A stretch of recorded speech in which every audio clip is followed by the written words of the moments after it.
Hey everybody, welcome back to Cloak and Stagger. Welcome back to another episode of D&D post-Thanksgiving. I hope everybody had a fantastic Thanksgiving and a safe Thanksgiving, hopefully. Thank you for joining us on episode 4 of our Rime of the Frostmaiden campaign. How's everybody doing? Oh, we got popcorn!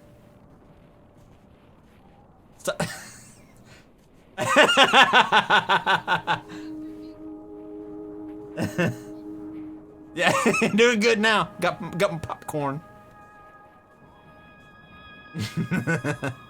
Yeah, is it the caramel popcorn?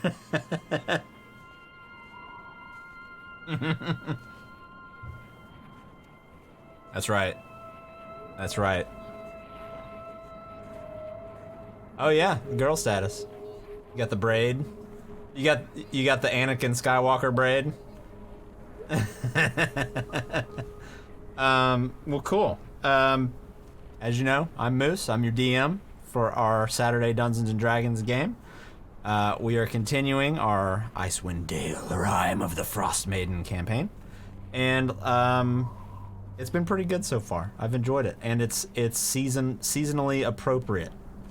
So as always, joined by our lovely players. So we'll just go down the line real quick, just like we normally do, and see where everybody's character's head's at. So Sucinda, where's your character? Where's Sucinda's head at?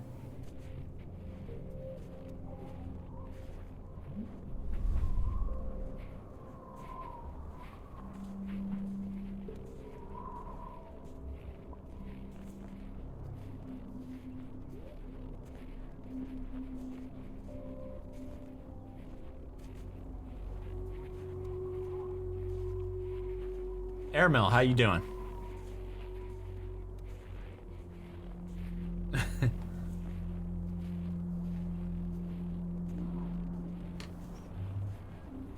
Horrific.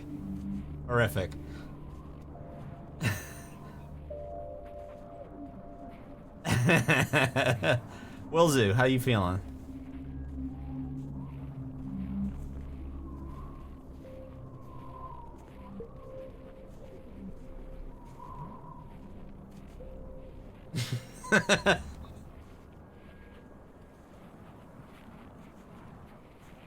Yeah. Oh, that's true. What's going on with that? Let's see here. Let me fix it. Hey, you called it. Let's see here. Hold on one second. Yeah, Sandy called it. Oh, I think I know what's going on. Boop, boop, ba-doo. Where's my Discord? There it is. Smearox. I knew that this would happen. Testing? No? Hey, look, you know, that's what you... Jesus. That was super sassy. Oh, this is why. Disparaging. Hi. How are you? They can hear you now. Good, thanks. Greetings. All right, so Sucinda is good, but she's sad that she got lost in the wilderness. Aramil is okay, but he wants to go to a tavern and drink his ass off. Wilzu, how are you? Bit wounded, feeling better after the rest, cold. This place is a lot shittier than I thought, but very happy that I have a great team to assist me with these endeavors, and excited to continue our adventure. Very good. And last, but certainly not least, the one, the only, Sandy Ravage. How you feeling, brother? Well, let me tell you something, brother. Sandy only got two things on his mind, and that's smashing and drinking. And that's all he wants to do tonight, brother. Well, you did do some smashing on some wolves already. And some More. goblins. Did you bring alcohol along? Did you bring alcohol? Like You with had me to- on the no. trip? Yeah. To go beers would have been a great idea. It would have been, but I don't think your ex-employer had to-go cups, unfortunately, which is something I might have to discuss with him. I've got a great we're in the middle of business the venture, pandemic. a business idea for Yeah. you. He can't get normal glasses. What do you think he's gonna get? Travel mugs. Keg. We'll take a keg. A keg to go. Let's see. I'm just Just getting a everything spigot. squared away here. There we go. We're fine. Okay, well, so, first of all, sorry about the technical difficulties up front there, but we're happy you're still here with us on our post-Thanksgiving turkey tryptophan, try not to fall asleep dream stream. We have also been streaming the new WoW Shadowlands expansion this week, and we'll continue to be doing that next week. Who wants to give who wants to give us a rundown of what happened last week? Does anybody even remember? Who are we? I can give a rundown. Okay, Aramil, hit me with it. Last week was session 3. We headed out, greatly prepared for our task at hand, able to overcome any and every obstacle thrown at us and presented to us. So we traveled out northeast towards the location of where the dwarves said the ingots would be after they got attacked by Yeti. On the way, we had fun with the blizzard. It was great. It was awesome. We definitely did not get separated. We eventually reunited after some separation. We hunkered down in the tent for a couple hours. It passed eventually, but snow was everywhere. We could hardly see where we were going. Our waypoint was blocked by all the snow and stuff like that, so we kind of thought we were going the right way, but, it's fine. It's great. It's fine. We eventually came across an area that was kind of something happened, some kind of disturbance. There was a scene of I guess, battle. There's a body with blood, this, that, the other. Fun stuff, We found tracks of sleds that was heading off in a different direction. We pursued it. Came upon some goblins. We had fun with them. We killed a few. They eventually found this goblin big van thing with some polar bear mount sled thing, which would have been awesome if we could have had it, but that's okay. We know it's out there. We'll get it again. But we found the sled with the ingots. After fighting, it was terrible, but we're alive. We set up camp for the evening. We rested. We got attacked by wolves. It was great. And then we rested again. And we took those dead wolves with us because we're going to try and sell those pelts. And it's 2 a.m. Very good. You get inspiration tonight. Thanks. You don't use it, you lose it. Wilzu, last week. I saw you shaking your head there in disagreement about the fun with the wolves. Did you not have fun with the wolves? These are paraphrase. Merely a paraphrase of event. Okay. Well, that being said, thank you for the recap, Aramil. Very good.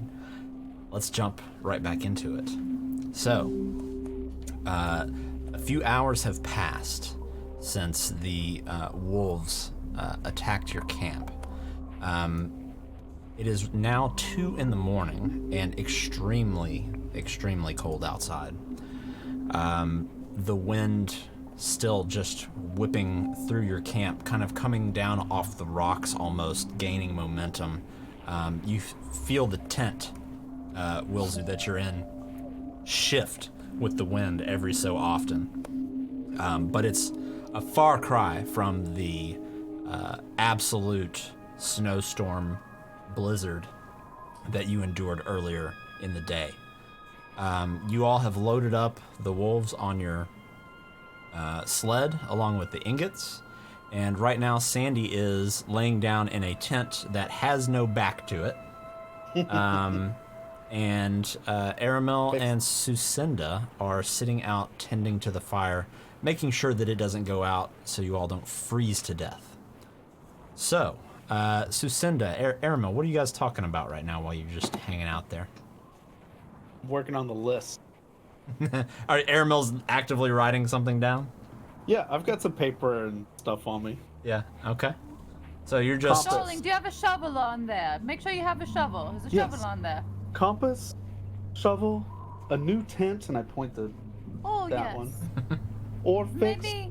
What about some traps? Do we need some traps? Sure. Yes. That would be great. I just use my arrows for traps, but that works probably. Well, I just mean like maybe if we'd had some traps, then the dogs wouldn't have attacked us. And as you kind of look around and you know make note of the tent over there, you just see one half of the back flap just flapping off in the wind. Sandy, you're sleeping right now, correct? Yes. Make a frost check for me. Yes, sir.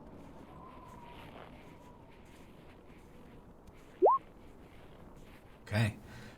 You manage to, even though you're kind of getting piled on with snow a little bit, not piled on, but it's drifting in and kind of gathering on your shoulders, on your hair, you manage to still sleep through it.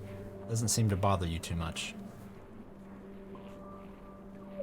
Sucinda, I did not mean to cut you off. What were you saying? Oh no, that's it, darling. Okay. I'm gonna go ahead and get up and climb out of this tent, stretch a bit. Okay. You should Immediately hustle to the fire, press digitation to make it a little hotter, a little brighter. Just, and you see the embers sort of glow of this bright orange for a moment before they settle back down to a regular level. Well, good morning, you two. I'll nod. Good morning. Guess we should consider ourselves fortunate. We never found the reason that their caravan was disrupted. I suppose that's true. I look behind us. Please, Adamel, do not jinx us, okay? It may very well have been what's on that card over there right now that did the deed. That is true. That's not a Yeti. That is true. You know, in storms and blizzards and whatnot, people may say they see one thing when in reality it perhaps was another. Oh. You say so. Okay. At any rate, we have some time to kill. It's and I'll look up and what exactly do I see in the sky? So in the sky, the sky is very cloudy. Although you can see a shimmering green, purple, blue aurora sort of glowing through the clouds. And every now and again when there's a break in the clouds, you can actually see right up to it. And it is quite breathtaking. It is beautiful.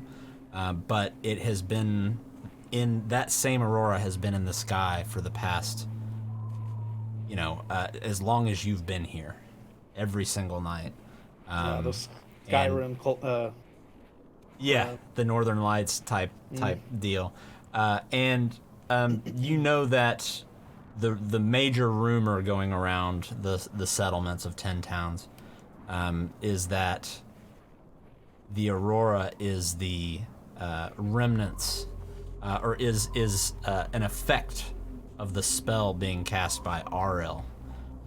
That prevents the sun from rising every morning. So it's beautiful but terrifying.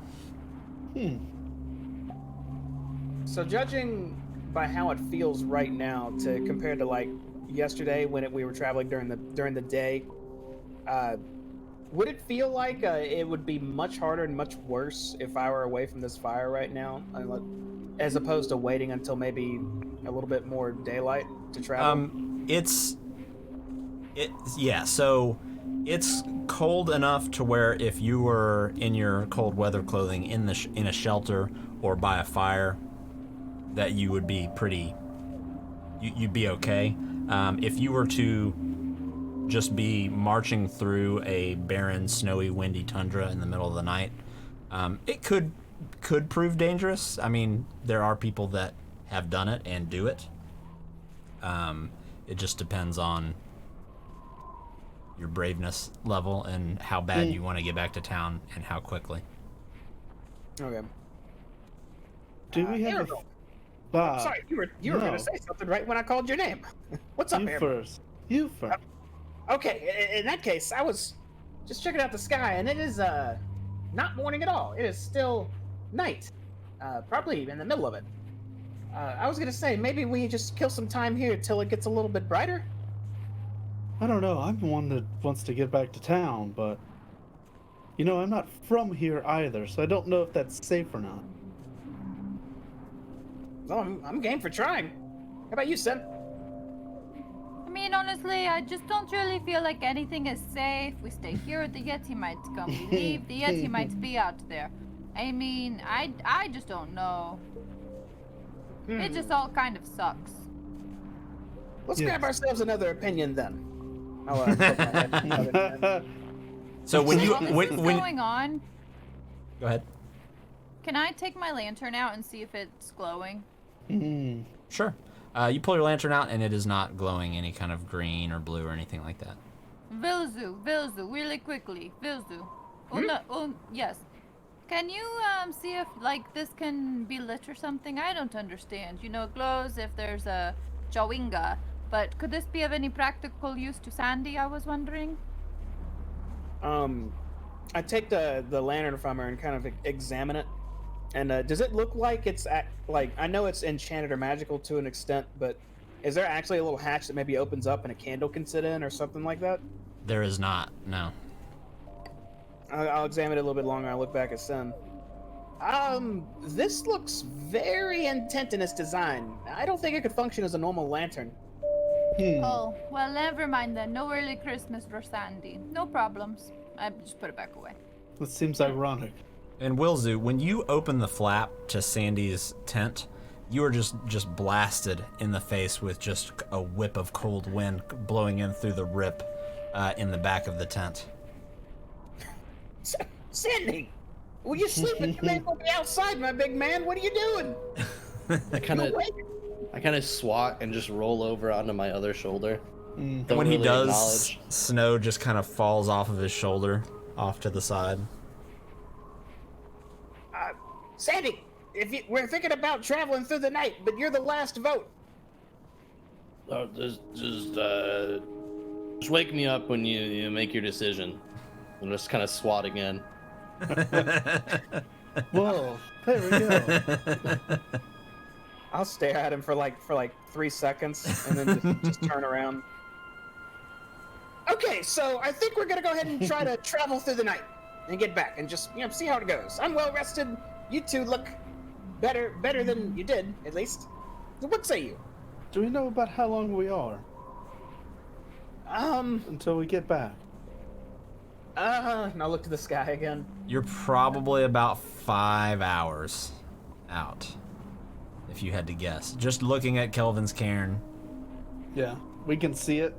Yeah. I mean, think of it almost like the Matterhorn, and you're kind of down in the area beneath it. It's visible from most places in 10 towns. It's not blocked by weather. Let me clarify. At the moment, no. It is snowing, but it's not. It's just kind of flurrying down.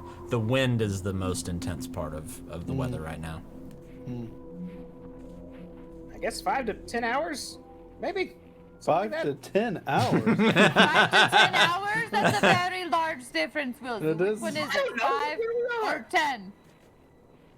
We're in the middle of the time. We thought this was gonna take 5 hours total. Look, we had to sleep through the night. Vilzu. 5 to 10 We're hours. expecting a satellite installation in our house. 5 to 10 hours. This is insane. Well, At any rate, we should get going, right? Right. The sooner we get there, the sooner we are to get in a compass and things we need to live. Things we But need who to knows? not We die. could be encountered on the way there. We could be encountered on the way here. We could be encountered while we're here. This is true, but we'll be much more prepared this time, I think. It wasn't too hot on the camping spot here, but I'll, now that I know that there's, and I should have known that there's more danger out here, we'll be more prepared. Sandy, buddy! And I'll lean in and start just slapping his toes. Well, we may get those better tents. Did you guys make your decision already? We're heading out. through the night like adventurers. Sandy, it's been 5 hours. What do you mean already? We let you sleep all through the night. Wake up now. It's time to go. Don't rush me. Don't rush me. Not a morning person. It's been 12 hours now. Wake up. I'll crawl out the wrong end of the tent. Yeah. Tear open the rest of it. We should see if we get that fixed, or just a new one. I'll just kind of plop in front of it. Well, I set up the tent, so you guys can tear it down. It's halfway down. The wolves did half the work for you. I'll prep up and wrap up the broken tent. Okay. You do just that. It takes you a little longer than maybe somebody else, as the rest of the group just sits there and watches your 3-foot ass disassemble a full-size tent. But you're able to use your mage hand and various other techniques to kind of help yourself break it down. And the back of it kind of collapses in a little bit, a little easier. It's pretty shredded back there. And I'll just shut it. Shredded like Sandy? Ooh, yeah. Well, I guess I'll try and undo this other tent myself. Right. Let me help. Get it down. All right, so you're pulling down the other tent. Okay, so all in all, it takes you about probably 20 minutes to break down the tents. You still have the fire there. What are we all doing? Eat some food before we go. Having a little ration. I will have a small ration. That Okay. sounds delightful. I will also have a Same. ration. Well, Okay. then, I'm going to use Sandy. prestidigitation to snuff the fire out, too. Yes. Sandy, I have this very thin, long strip of meat. And sometimes when you do this, it makes a snapping sound. Snap it to a Slim Jim. Would you like to have one? Yeah, I'll take it. Oh, I yeah? appreciate it. My eyes light up as I snap it. Y'all wrong. Shaking. Okay. So, we've broken down camp. The fire is out. Everybody's bundled up as best they can. Wilzu, you've got a couple of tears around the neckline of your cold weather clothing, but it doesn't seem like anything crazy right now. It's not affecting the it's not having any negative effects on the effectiveness of your cold weather clothing. That's what I was trying to say. So, are we grabbing the sled? What are we doing? Yeah, you guys go ahead. Grab a. Is it ropes in front of it? I'm guessing, or Yeah, there's like some leather straps. grab some straps and tug along. Let's do this damn thing. We're adventuring home. Give me just a second. I'm writing my thought. You see Aramel still just kind of walking and writing. Okay, I'm ready. All right, Cardho, let's go. Okay, so you all depart out from your hodgepodge little campsite there. And let me pull the map back up here. I've got so many freaking things here. There it is. So, you all begin traveling southwest through the tundra again, headed back towards Bryn Shander down here.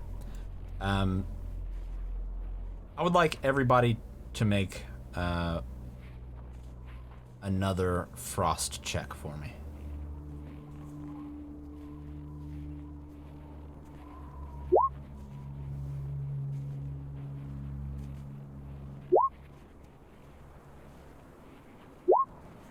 Okay. Sandy, Hold up. Where's it again?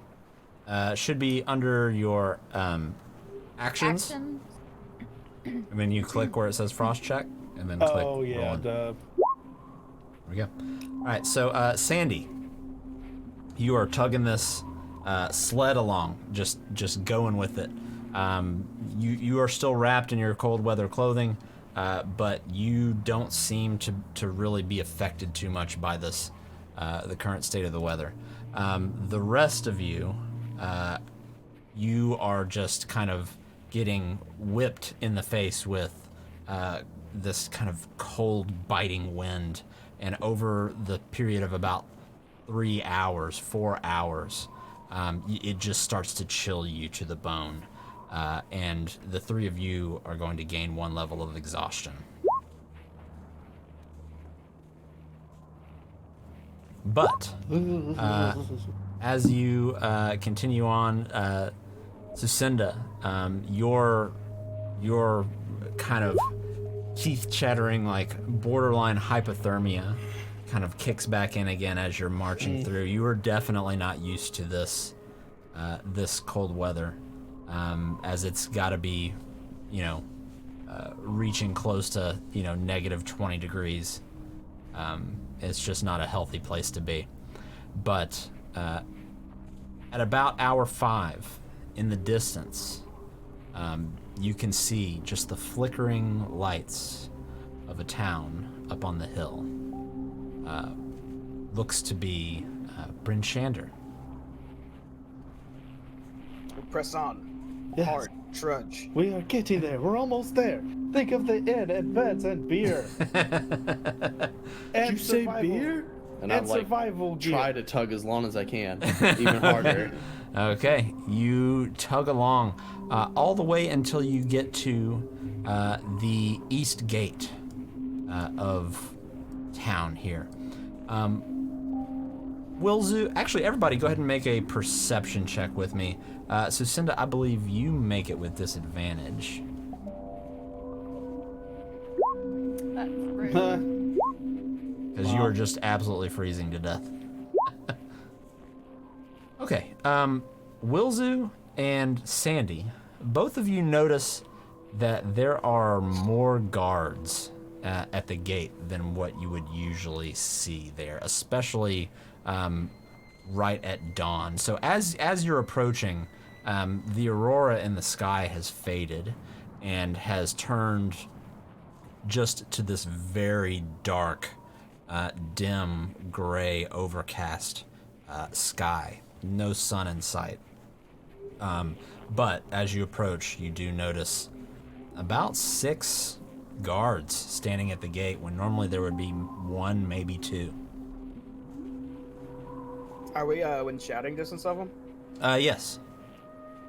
I'll call out. Hail, town guard! Well, there's a lot of you here. Don't say that.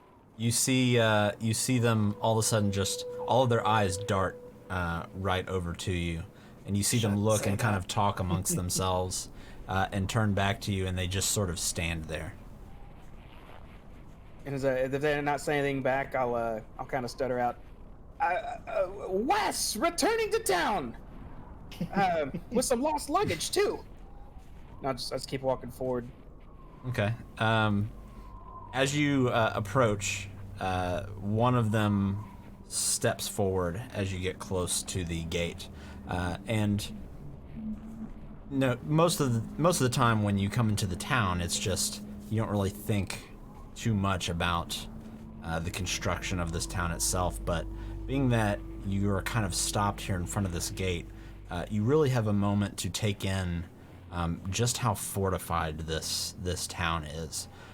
Looking to the left and the right of the gate are these just massively tall, big, sharpened logs formed into the first of 2 gates around the city. The guard walks up to you and says, What is your business here? What are you doing coming here? Darling, I live here. What do you mean? You live here? You don't remember my face? There aren't many tieflings here. My gosh, I'm kind of surprised you don't remember me. He kind of turns around and looks at his friends and kind of shrugs. He says, I've been here for several years. What's your business here? I live here. What are you doing out there then? Well, obviously we went and got the sled for the cute, adorable little dwarfs. Obviously. He looks over at the sled. What's in it? Well, it's the dwarves. That would be breaking. You got not dwarves breaking in and there. entering. And you Oh see my them gosh. reach for his sword. No, it is the iron. possession of the dwarves. We don't want to rob them. We're trying to bring them back. Their property. Randy, kind of- I'll take that gold back. he kind of loosens his grip on his weapon, and he says, "We're gonna need to inspect it. The sheriff has put us all here. There's a murderer going around. Not a lot of people allowed to come in and out." I know the sheriff. That's fine. And a couple of other guards from behind him come out, and they sort of look at you all, and they look up at you, Sandy, and sort of take a wide berth around you, and go back to the back of the sled, and kind of pull apart some of the burlap and look in and see the iron ingots there. And says, "Where are you taking these? And where did you find so much iron?" We'll look around to see if the guys are gonna answer before I answer. Darling, sweetheart. Oh, Wilson, you go ahead, please. You lost your chance, Wilson. We were bringing them back to some dwarves that hired us to go get it. They got attacked out there. Only 3 of them made it back, and they weren't complete. Missing a few fingers and whatnot. Said they got attacked, so as a brave adventuring group, we went and got it for them. Right. Well, Sheriff Southwell says nobody's to come in or leave without his explicit permission. But I could, look the other way for a fee of gratitude. A fee of gratitude, huh? How many guards are around? There's 6. 6. I'll turn and I walk back a bit and kind of just dig in my pocket for a bit. And I'll turn and walk back to him. Well, it is an outstanding job you fine gentlemen do. I'll just have 6 gold in my hand. What does this gentleman look like? He's a human, probably about 6'2". He's pretty tall, pretty big. He is pretty well built, big, scruffy beard, and kind of dark brown eyes.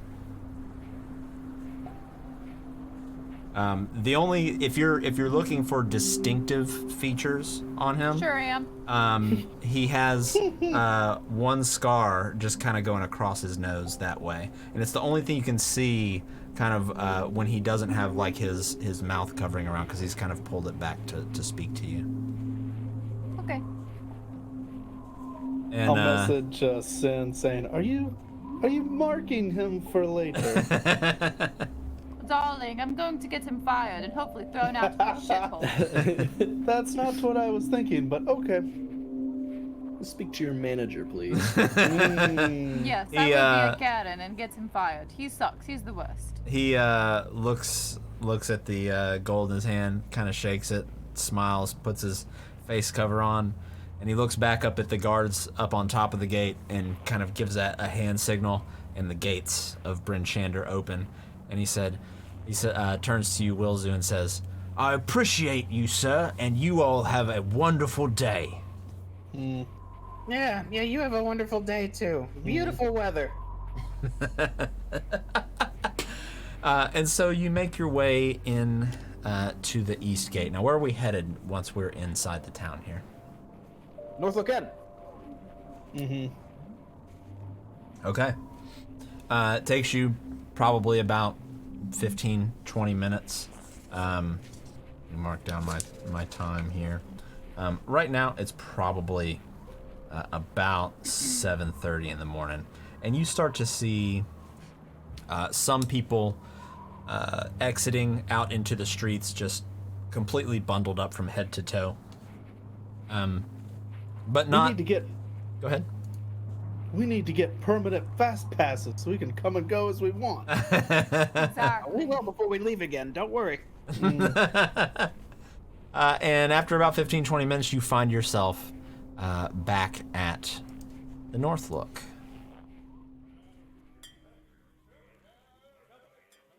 I will take my snowshoes off, stow them away, and start going inside. You should drag the cart in. Drag it into the North Look. Just I don't want anybody to take it. I don't know. Oh, we got 2 Sandys out here. Oh, you do have 2 Sandys. My twin is here. It's his brother. Sandy and Mandy.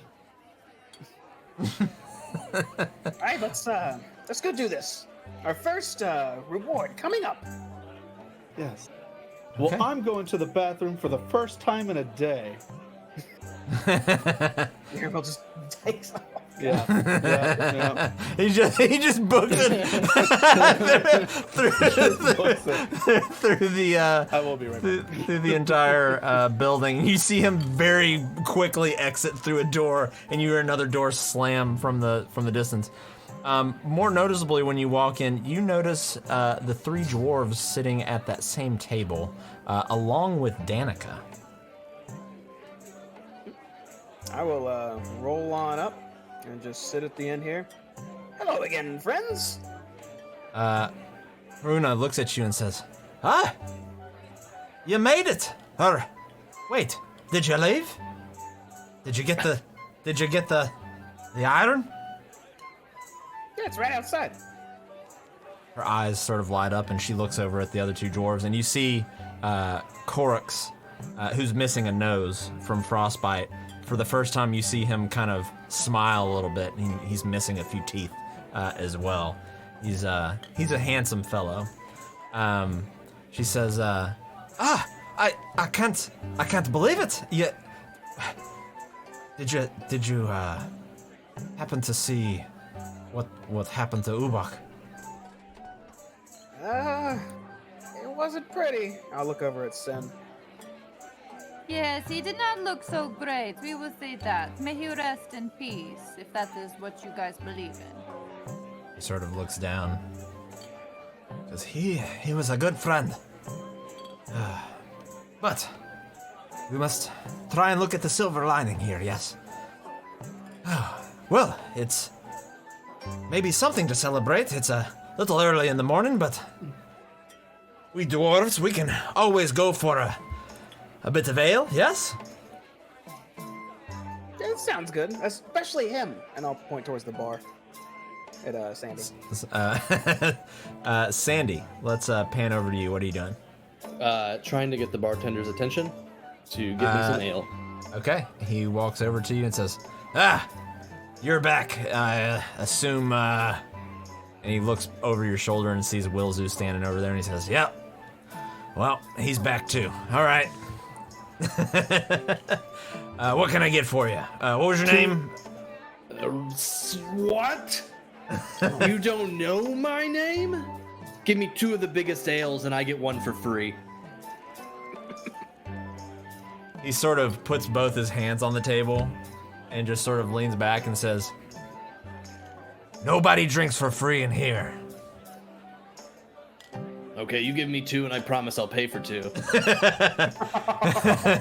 He says, "That sounds better." And he turns around and pours 2 mugs of ale, puts them on the bar top for you, and slides them towards you. I just kind of, without saying anything, I just kind of grab them and walk away. And you see Scramsax just kind of go back to his normal business.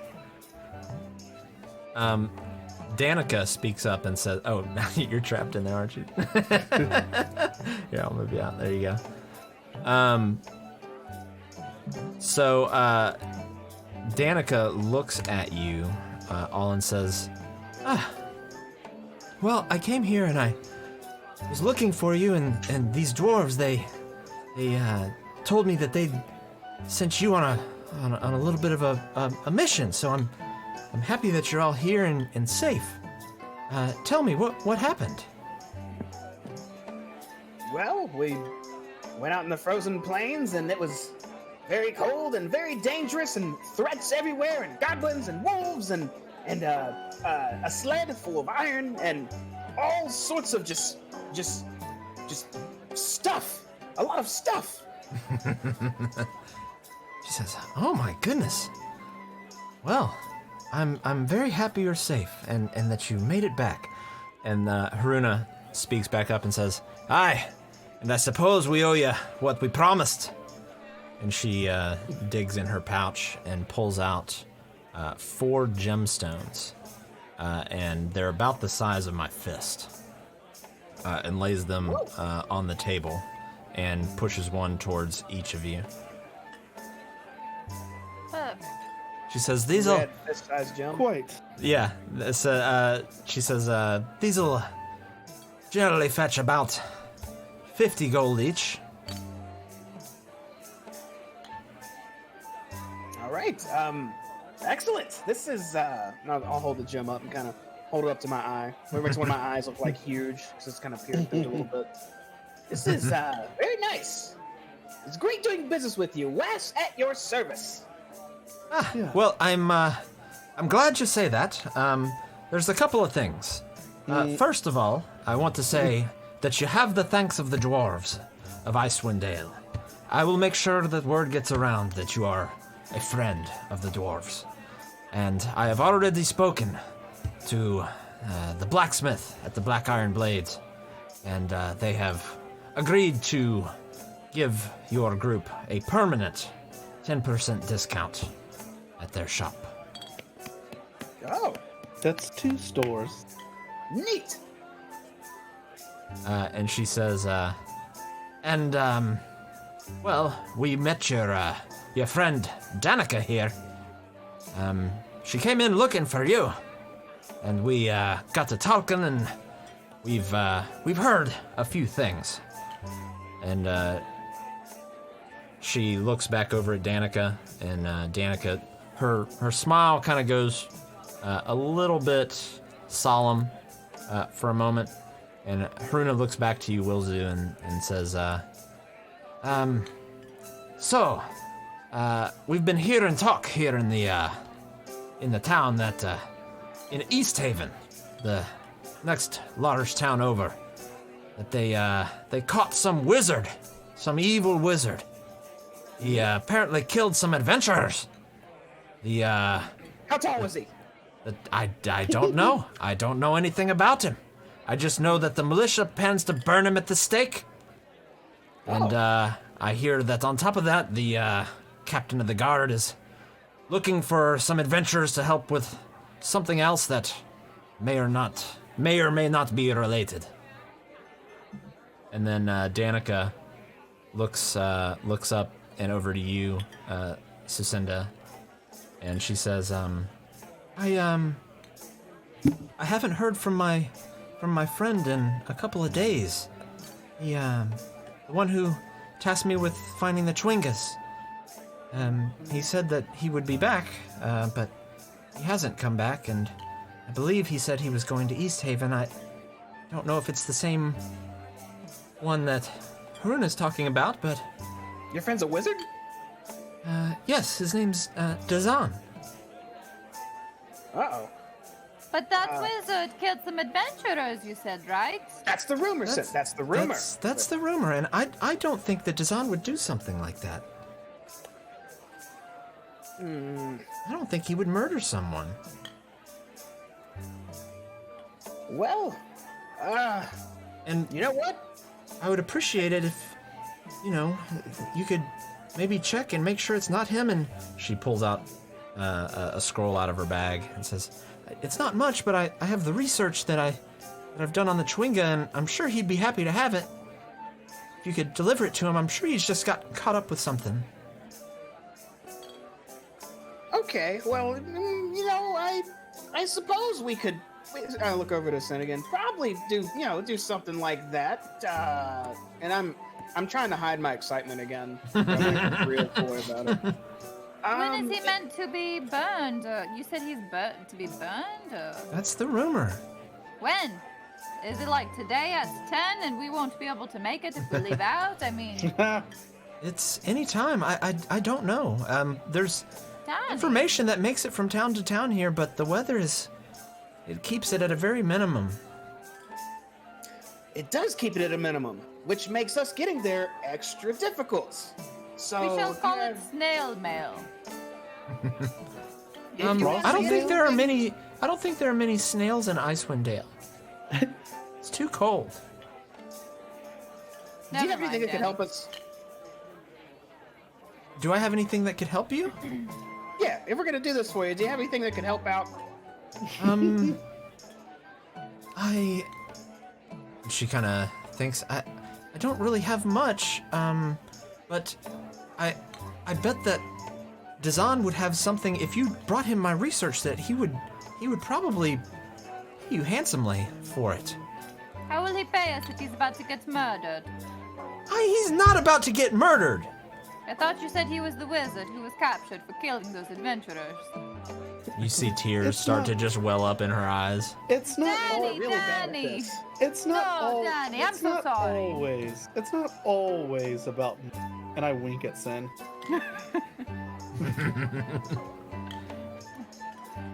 Danny. I go up, I start patting her. Danny, I'm so sorry. I was just confused is all, Danny. I was just confused. There. It's okay. What means would you like us to give to you to know that he's okay? Like a letter, or how are we to tell you that he's good? I suppose there's not a great way, but I suppose next time you come through town, if you just find me, you know where I live. We do. Yes, Yeah. we do. Flashback to her dead father laying on the floor. Yep. This is the first time we've heard of Dazan, right? We never heard Yes. anything about who yes. was Correct. who. We never heard anything for the originator of the Chowinga. Just she was looking for one. Right. We never and got she, any reason. And she ended up being preoccupied with the rumor that her father was going to be burned. Right. So she tasked Sucinda with doing it. Sure. Right on. And what town was that in that the wizard's being killed? Easthaven. It is. It's about so. Luckily, there is some semblance of a road or a trail that directly connects Bryn Shander to Easthaven. It's a direct route, yeah, and it would take about 7 hours to get there. Can you Does flash not the the map? train? Yeah, I'm pulling it up here. Thank you, sir. No trolley. So it is Oh, there it along the Eastway, yep. So it is further than you traveled on your initial little journey that you took there. But it is on it's not just out in random tundra.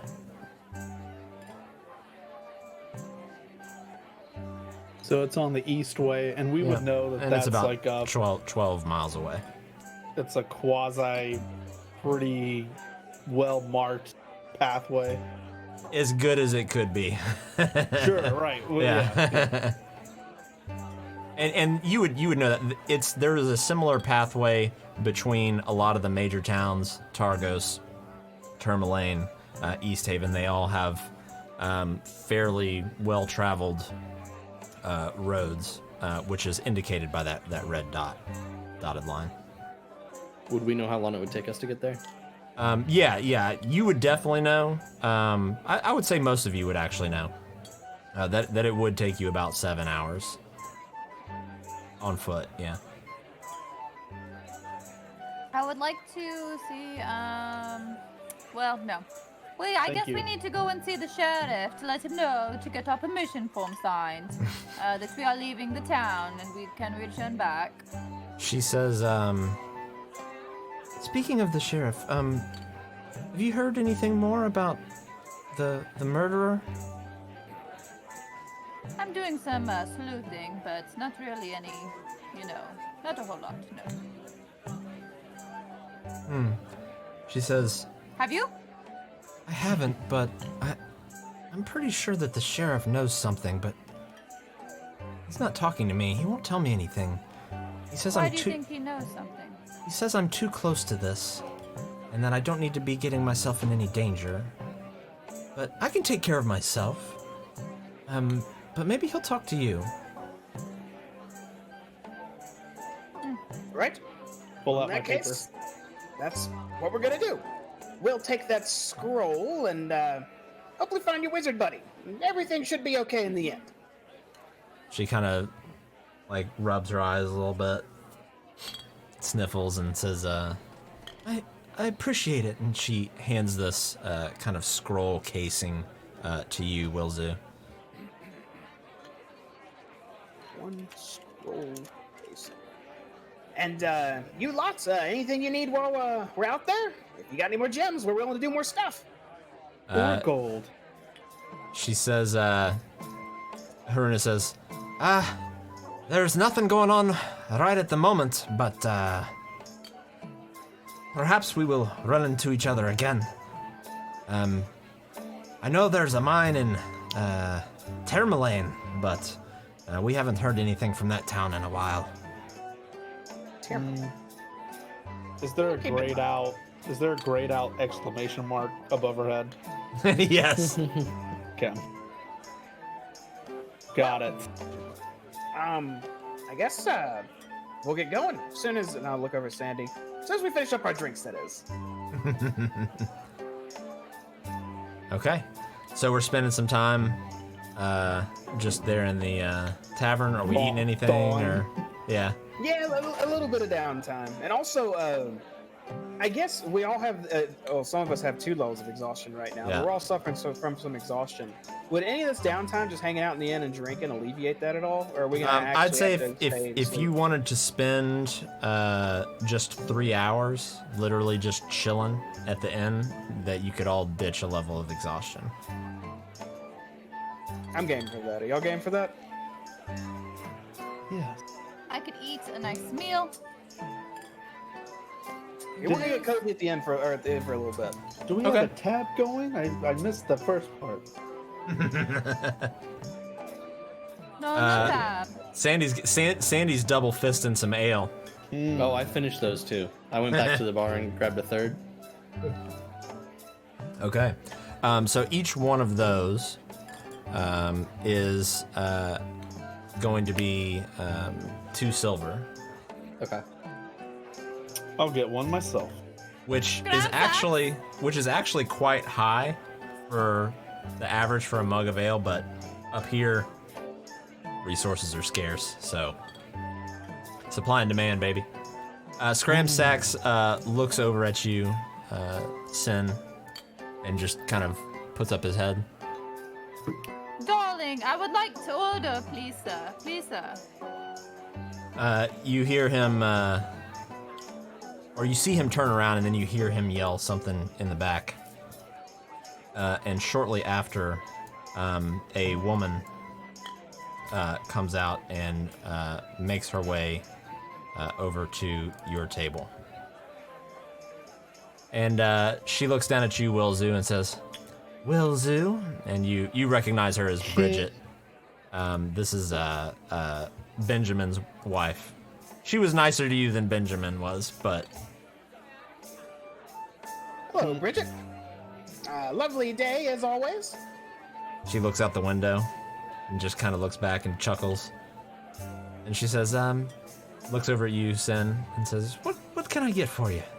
Hello, darling Bridget. Do you have a mimosa as well as, what do you guys have for breakfast this morning? Like scrambled eggs, toast? We have eggs and, ale and water. What about toast? Do you have toast? No, not today, unfortunately. What local beers do you have? She just kind of scowls and looks at you. What about meat? Do The you have only any one meat? that we've ever had. Huh? Like, do you have, like, any type of meat? Not at the moment. Okay, well then I will take an ale and a meat, please. Or I mean an ale and some eggs. All right. Wilzu? Just a nail. I'm quite all right at the moment. Just some nice warm environment's all I need. And an ale for you. And she looks over to you, Sandy, kind of behind her. I know you're with them. Anything I can get you? I'm walking back with an ale. I'm good for now. I appreciate it. Okay. And she makes her way back behind. Wait, Danny, darling. Danny. To calm your nerves, do you need an ale? Do you have an ale? I don't. Would you like one? Are you old enough? Yeah, how old is Dana? Yes. She like 10. I am old enough. May I buy you a nail to calm your Is this nerves? against the law? Are we felons? Are we felons? Are we the Danny's baddies? like in her 20s or something, right? Yeah. Okay. Danny, to calm your nerves, would you like a nail? It's a little early, but sure, why not? Okay. Bridget, two ales for me, but give one to Bridget. Thank you. And she hears you as she kind of walks off. You know, Danica, So, it looks the same outside almost whatever time it is. So it's going to be 2 silver per mug of ale that you guys purchase, and then for the food, it'll be 5 silver. 5 silver for the food? Mm-hmm. Damn, they're proud of their food. Eat on my ration. There's not a lot of supply to go around. Yeah, there's not really like farms that. Yeah. to even so realistically, even really to be eating regularly, just like in a tavern or something, is kind of a luxury in this area. I see. All right. Well, So I've do we want to kind of fast forward then? Anything anybody wants to do before we do that? No. Okay. Do So we we'll fast get, forward. Go ahead. Do we get any hit dice back or anything by chilling Yes. for 3 hours? Yes. You'll get half of your hit dice back for 3 hours. There's not like a work board up, is there? No, you don't see like a wanted board or anything. War Chief's command. Yeah, there's nothing like that at the moment. Where would it show our hit dice available? Short rest. Yeah, if you click short rest short at the rest. top. We should be good. Oh, okay. Yeah, okay. Y'all are. Yeah. I know 3 of Still us hurting are. a little bit. This will Not take off much. 1 level of exhaustion, though. Correct. Yes. Okay. I'll take that. For sure. Can I try and, while this was going on, can I try and mend my clothing if I have any? Excuse me. Yeah. Yeah. If you have just some minor tears and things like that, you're able to kind of mend it. Yeah. Perfect. Thank you. I'm gonna do this. You're gonna what? Do the same. Okay. So 3 hours go by, and you guys have just been kind of chilling, and eventually the dwarves get up and they kind of take their leave, bidding you farewell. They say they're going to take the cart to the Black Iron Blades to drop it off with the hammer. And after a little while later, Danica finishes her ale, and because she ordered another one, and she will also bow out. And as she does so, she makes sure to tell you when you're in town, come back and visit, come give her an update, whatever you know, and tells you all to be careful before she also leaves.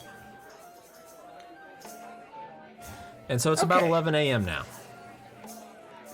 So we have a few things we need to do before we set out, everyone. And we Yes. need to talk with the sheriff and get a permanent writ of passage in and out, and to question why his guards are charging for entry now.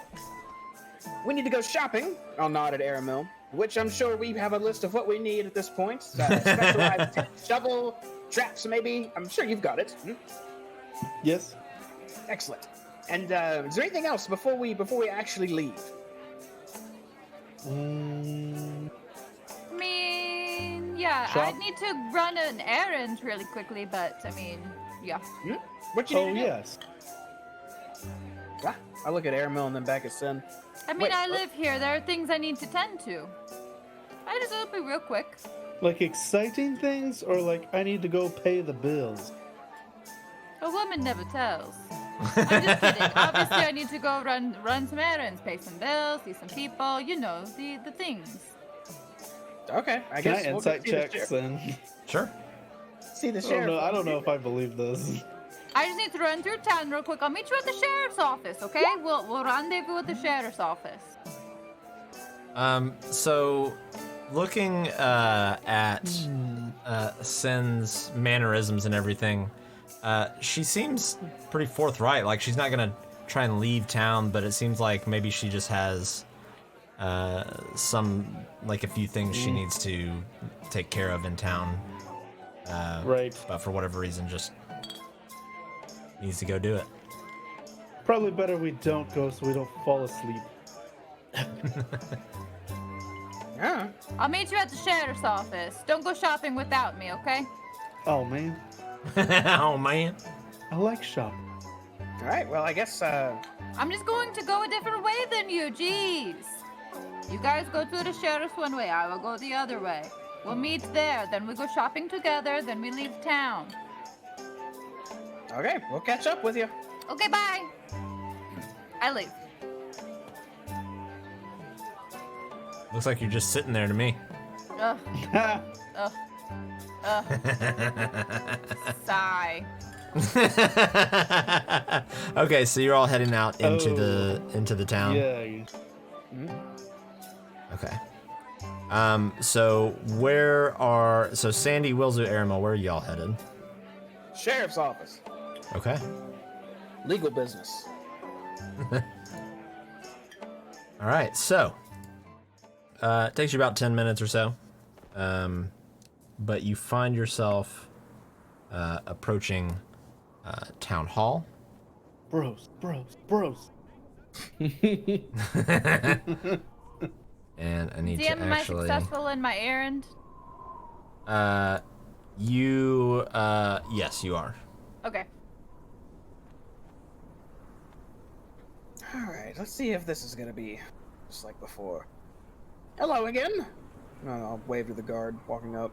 He looks at you and you see his face is just completely covered. don't Big see anything. fluffy hood. Yeah, you're not there yet. Oh.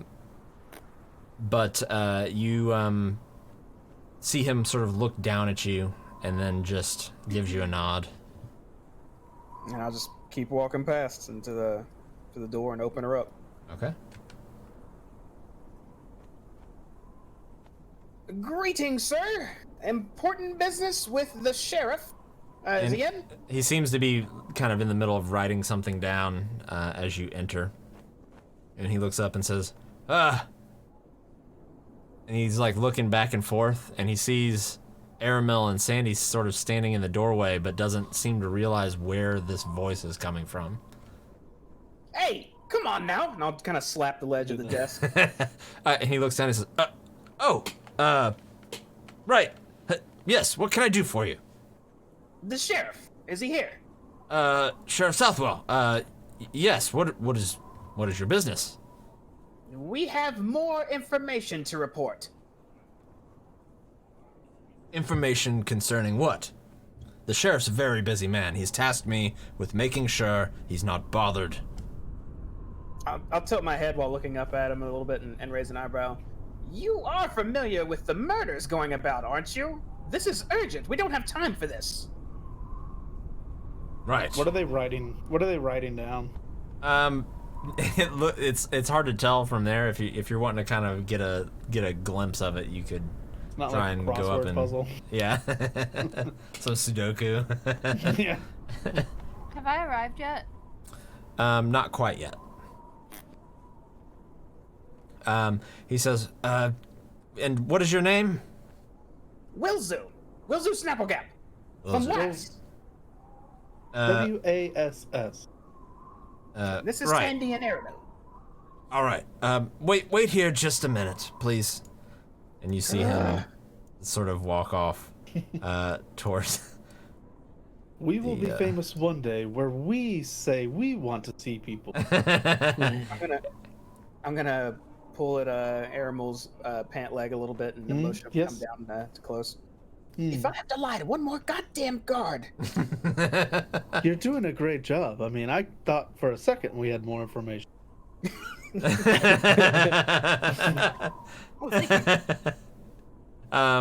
You hear him kind of knock on the door, and creaks it open, and you hear him,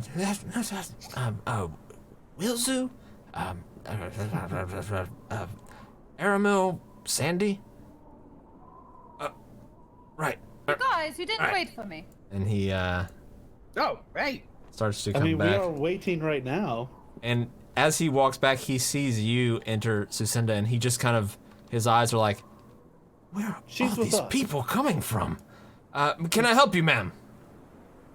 She's with us. Yes, I would like to see the sheriff, please. Everybody wants this. Okay, but you're with them. Yes.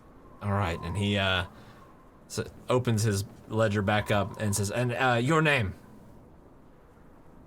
Susenda. Was. You may call me Sen. You see him sort of write down all of your names, and says, the sheriff is waiting for you. Excellent. All right, let's go get this over with. Last trip here, hopefully. Excuse me, good sir, coming through. He just looks. He just looks down at you. Mr. Southwell. Sen, you coming? Yes, I'm right behind you. What do you mean? I see you. Oh, there she is. She just booked it. I've been moving step by step. I guess it's sometimes roll 20. Sometimes you just gotta run. Sometimes you just get roll 20'd. So the sheriff looks down at you and says, Wilzu. Ah, yes. What brings you? Really, we didn't come by for too much this time. We're about to be out of town for a good while. I am getting very tired of having to fight my way to you through your guards. They seem very, very, very hesitant and unaware of who we are and how we're trying to help. He says, Wilzu, I'll ask you to calm down, please. You must realize we have 1,500 people in this town, and all of them are equally panicked about these murders. And we are flooded, absolutely flooded, with people with tips about this, that, or the other, and it's always somebody's brother or sister or stepmom. I'm just swamped with this, so I have to weed out as much as I can. I'm only one man. So, that being said, what can I do for you? Well, just, I don't know your jurisdiction fully, but, are you interested in if there's any deaths outside of your town? Not usually, but, it sounds like you want to tell me something, so spit it out. It wasn't a murder. It was just a dwarf attacked, probably by wildlife. They thought yetis. We fought wolves. Also, there's goblins not too far outside your town to the northeast. They were in a large vehicle pulled by polar bears. He stops. He says, "Wait. You left the town, and did you leave the road?" Yes. We were never on a road. He kind of takes his hand and just like pushes it into his eyes. He says, Wilzu, I have no doubt in your capabilities, but know that the tundra, the snowy wasteland out there, it is extremely dangerous. There are yeti, there are goblins, there are orcs. There are all manner of things out there that will not hesitate to kill and eat you. You must be more careful if you're going out there again, and I implore you not to go out there. If you're going to travel between towns, stick to the roads. But it was worth it this time. We got paid. But that's not what I'm here to talk about. That was a side note. I was unaware that your guards were charging to enter the town now as well. We aren't charging to enter the town. Now I'll look around the group. Oh, they're not drunk. Oh, okay. Is there a way we can get clearance? Yes, a writ of passage, perhaps, saying we're working with you and can get in here easier to help you and help this town. And a refund. I want a refund. It wasn't even your money; it was mine.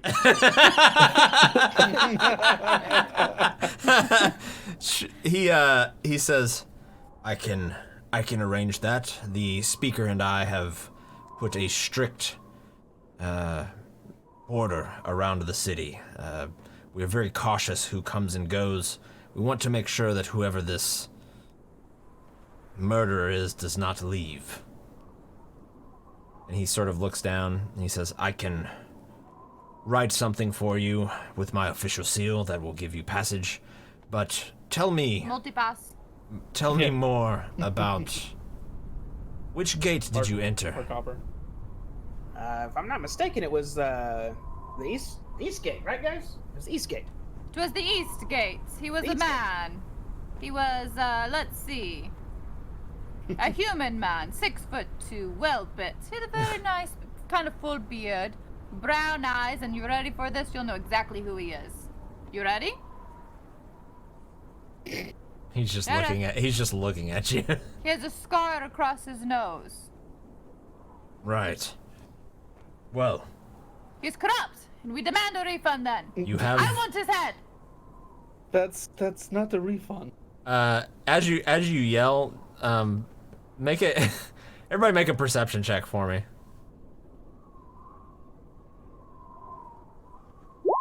Man. So, so Cinda, you're kind of busy yelling. Wilzu and Sandy, both of you notice actually this guard out here actually sticking his head around in the door, just to make sure. It looks like he's looking right at Sucinda, yelling, and has his hand on his sword.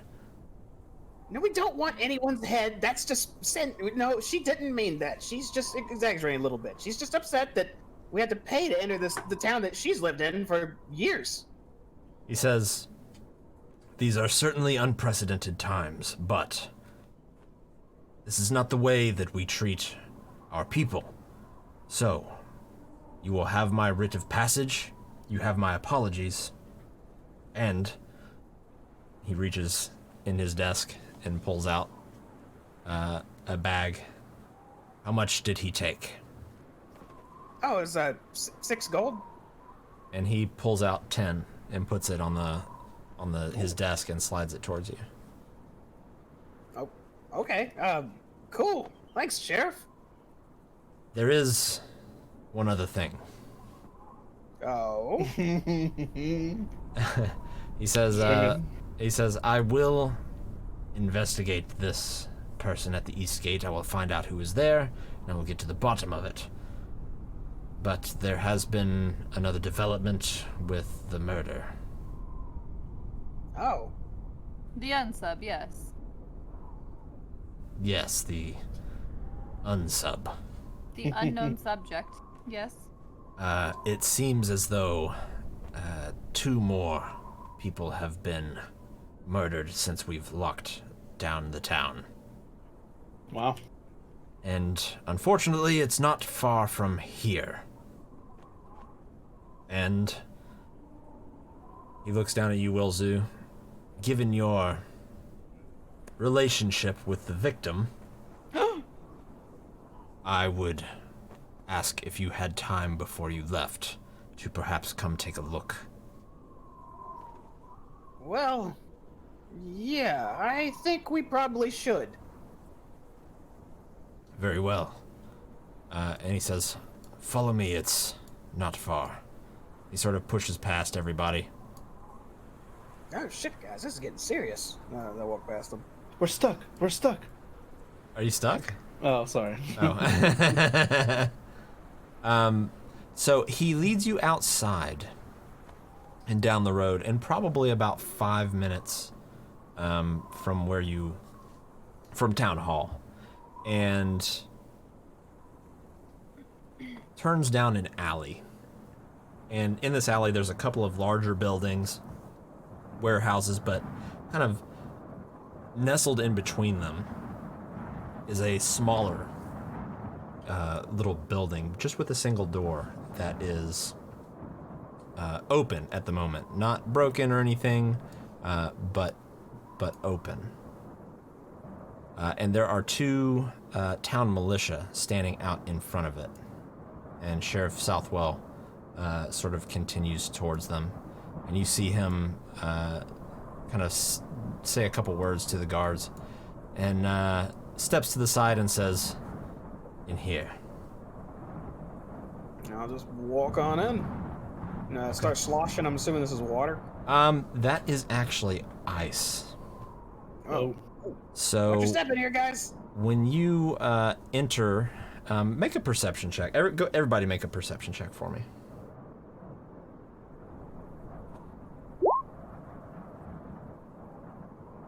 A little better. Okay. So Oh my God. everyone except for Sucinda, you notice that the lock on the door, because the door is just kind of hanging open, the lock appears to be just completely shattered. And inside the room, that was really the only thing you noticed about the perception check. It's pretty apparent, actually, to the rest of you that are walking in here, that the inside walls are covered in a rime of frost, just all around the inside of the room, and it seems sort of concentrated, actually, where the two bodies are, and there are icy daggers sticking into their hearts. Wilzu, you notice it's a male and a female. You notice the male is Belron, the glass maker. The female as well. The female, you notice as the former receptionist Oh, fuck. of Town Hall. Yeah. Sorry. Oh, excellent. Wait, hold on. Do I have a? Yeah, do you have a beep? Oh, Is that a note next to the body? It is. I carefully pick it Sorry, up. kids. Yeah. So, looking around the room, you notice that there's a fresh supply of whale oil, there's bottles of wine, and there's poison for vermin that have arrived recently and not yet been unpacked. And given the shortages going on in the town, these are things that aren't just really readily available, especially in this amount in town. But they also, all these crates and barrels and everything bear a sigil, a golden wolf's paw on a black background. Wilzu, the piece of parchment that you found underneath one of the bodies shows that a lot of these goods were purchased from someone named Torga Icewind.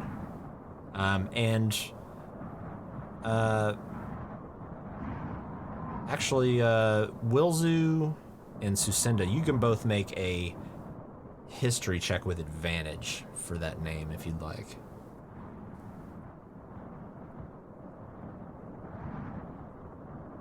I will do that.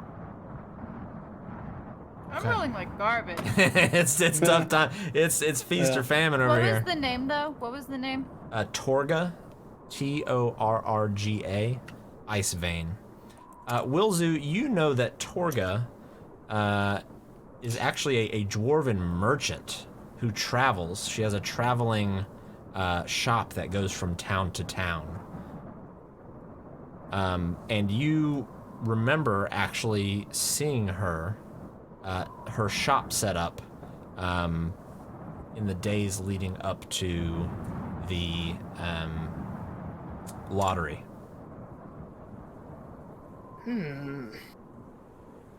So about this time, the sheriff walks in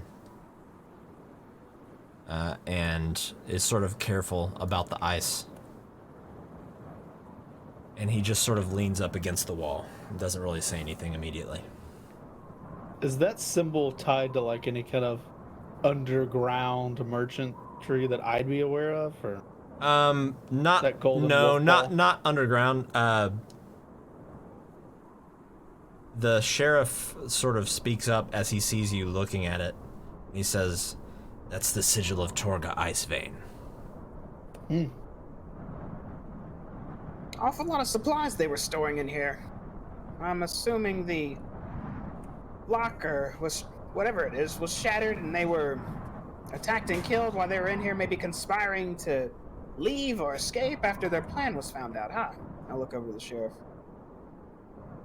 That's sort of what I was thinking, yes. Which leads me to believe that,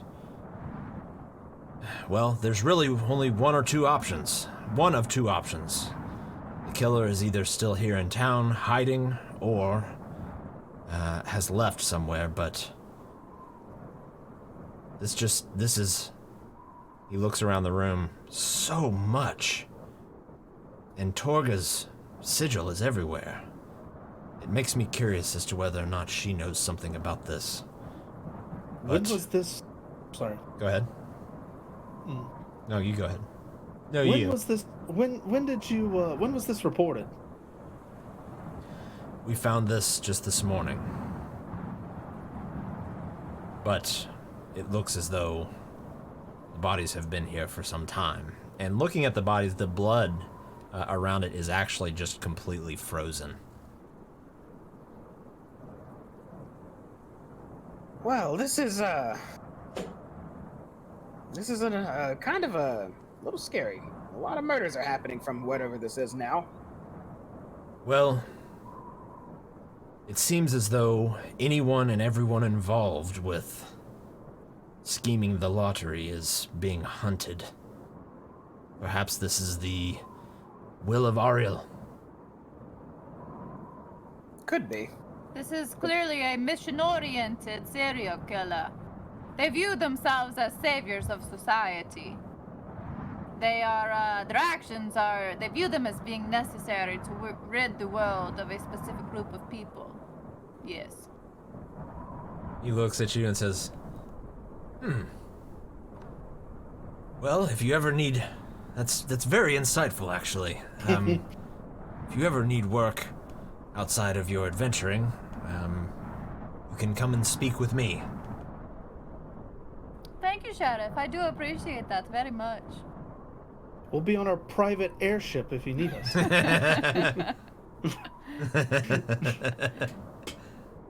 I don't know what level of vengeance the this icicle murdering person is willing to go to, but Sheriff, you and the speaker may want to fortify up a little bit. You guys read off the forged document of who was supposed to be killed in the lottery, and if they're pissed off at anyone having anything to do with the lottery being rigged, I wouldn't be surprised if you guys ended up getting targeted. This is true. This is why we have upped the security in the town, to keep not only our people safe, but our leadership intact as well. I'll look around. I'm sorry, go ahead. Is this person still in town? And I point to the sigil. Our guards tell us that she left out of the north gate about a day and a half ago. North Gate. We aren't going that way, so I guess maybe we'll catch up with her another time. Ask her if she's aware of any of this or might have any ideas.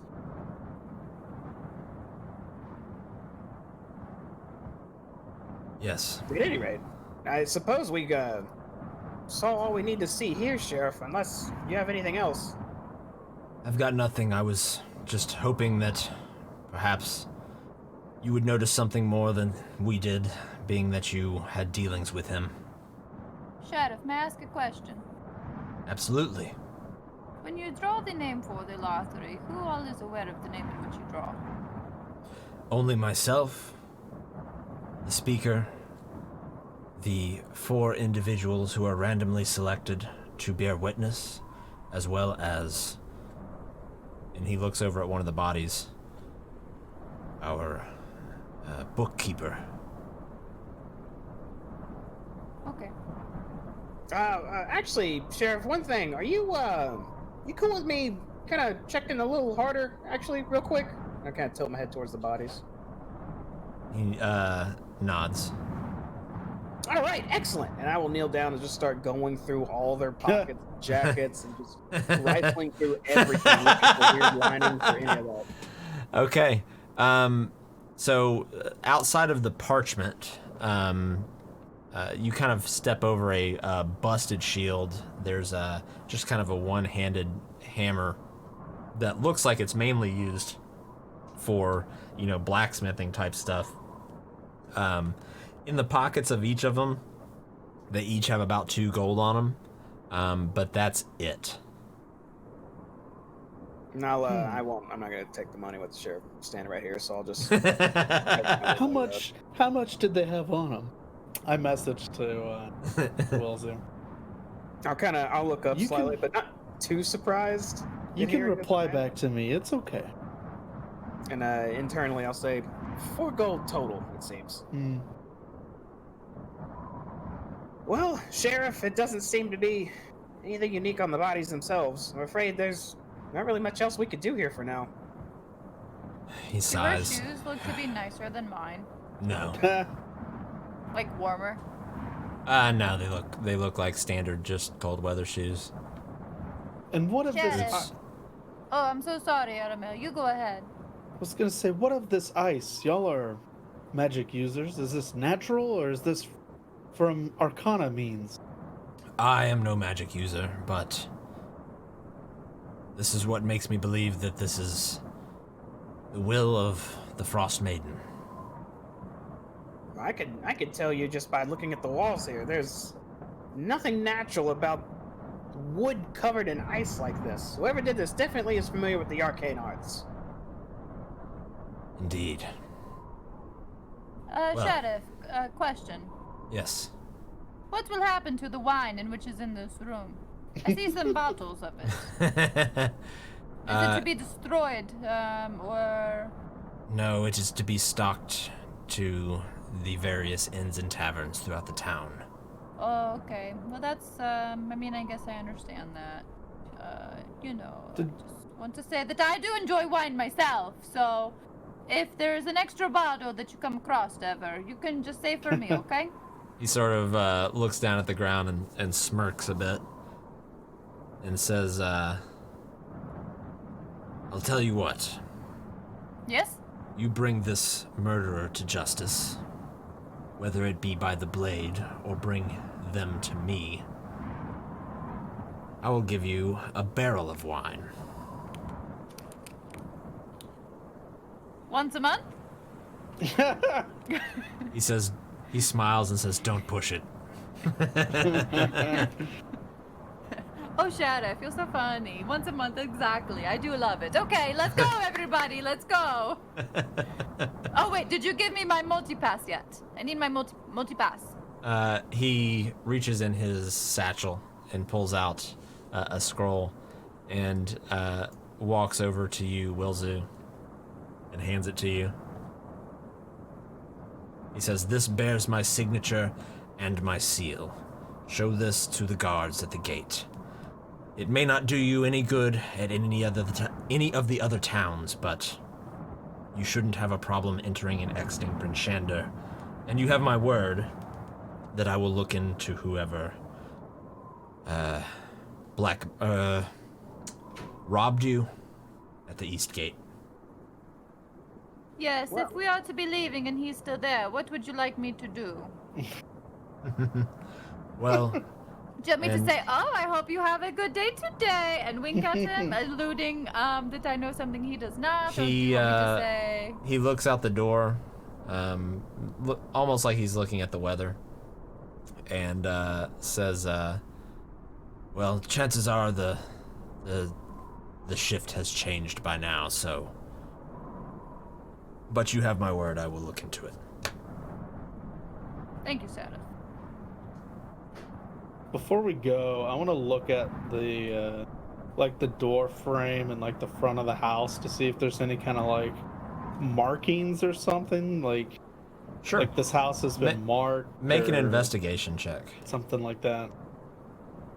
Oh, Sandy, not one for crime scenes, huh? Damn. He's just quiet. He just seems to be looking up at the sky at the moment. Nope. Yeah, I mean, outside of just the busted lock, you don't really notice anything. But with that, we're gonna go ahead and take a break. We'll take like a 15-minute so we can get some refills, use the restroom, and just sort of kind of catch up here. So if you're just joining us, be patient. We'll be right back, I promise, and we'll pick up right where we left off. If you're new with us, give us a follow. We appreciate it. So give us just a minute, or times 15, and we'll be back. All right.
And we are back, everybody. Thank you for being patient and waiting with us. We're going to pick up right where we left off. So, a lot of you leave the murder scene and head back into town towards the Black Iron Blades to kind of do some light grocery shopping. So, I'll put you all here. You arrive here at the front of the shop. What would you like to do? Now, Sandy, are you going to wrestle again or no? Depends the type of respect he gives me when I walk in. That is a fair answer, I guess. I don't think he transitioned the stream over. Also. Oh no, it didn't. There we go. Was audio transferred? Oh yeah, we're good. I had just the video. I had our beautiful faces. I'm gonna walk into this shop. No. As you walk in, Garn looks at you and says, "Ah, our favorite customers. Yeah, brought back the iron from the tundra. We thank you. Oh, and the big fucker. How you doing?" And he walks right up to you, Sandy, and just puts his arm out for like one of those like. Yeah. Right back to him. How you doing, Hammer? We're doing good. Got a bruised rib from the last time you visited me, but we're doing all right. Oh, I never meant to leave a lingering injury, but knowing you'll get over it. And I'll like pat him on the side a little aggressively. Yeah, and he so you go to pat him a little hard, and he actually is pretty sturdy. Like he just kind of does this. He's like, "What brings you in today?" Caramel's got a whole shopping list that we need. Yes, quite. Well, my sister can help you with that. I've got work to do. I've got 600 pounds of iron to smelt. And he kind of nods and walks over. Are those for orders already existing? He says, we've got plenty of blades here, but we could potentially take something, take an order if there's something particular you want. Nope. Fine, you asked. Not that I can think of, at least. Who knows? You can't make a repeating arrow bowcaster, can you? He kind of scratches his beard and looks down and says, not out of iron, no. Perhaps some sort of I'll think on it. As of right now, no. Should we? Okay, and what's her name again? Like I know it, but Elsa. Elsa. Do we need to go over there, or? Well, what are you looking to buy? Well, we need a compass. We need some shovels. I could use a couple of arrows. And maybe some traps. Oh, and we need a tent. Fixed or new? She... The usual. Says, all right, well, let's come over here and take a look. And she, goes and sits behind her, desk there and sort of makes room for you to lay out. She says, let's see the tent. How bad are we talking here? And when you lay out the tent, she finds the rip in it and she's like, oh dear. She says, this is probably beyond fixing. Well, I guess what were the tents again? She goes down into her little book, and she says, well, the tent, we can sell you one for, here, let me find it here. Actually, I actually need to find it. A 2-person tent is 2 gold. So, a gold and 8 silver for you. Well, they do have that fancy tent, right? That's an Right. option. Aye, A couple. we bought a few fancy things off of Torga when she came through town. We have an insulated shelter and we have some insulated tents. What? How much are those? The insulated tents are 50 gold apiece, and they fit 2 people. They're a bit heavier than the regular tent, and then the shelter is quite a bit sturdier, but they're gonna cost you about 200 gold. So then 45. Right? That's 5. Yeah, 45. Aye. Do you have a compass as well? She says, unfortunately we don't have any compasses. Not too much use for them here in Bryn Shander, but there are plenty of towns around that live off the lakes, that compasses are quite useful. Although a bit scarce, I believe, but you could probably find one. What about a shovel? Or 2? A shovel? I can help you with that. And she take 2. points over, and then almost in like SpongeBob style, the camera pans over, and there's just like 5 shovels leaned up against the wall, kind of sparkling. Well, we'll take 2. And she says, let's see, they're 2 gold apiece, so it'll be 3 gold and 6 silver. All right. Oh, we got Doggo on cam. Dog cam. Yeah, we got a wubba. I would like to buy 20 arrows.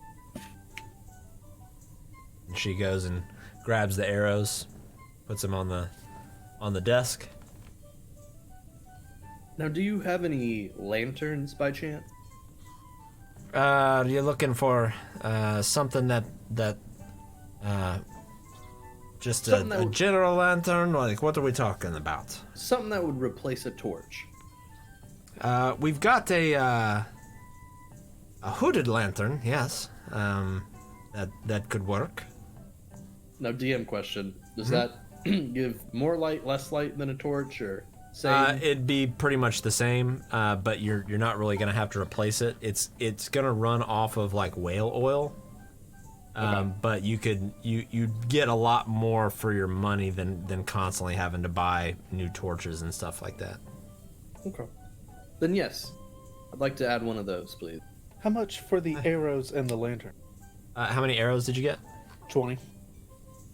So the arrows are a gold, so 9 silver.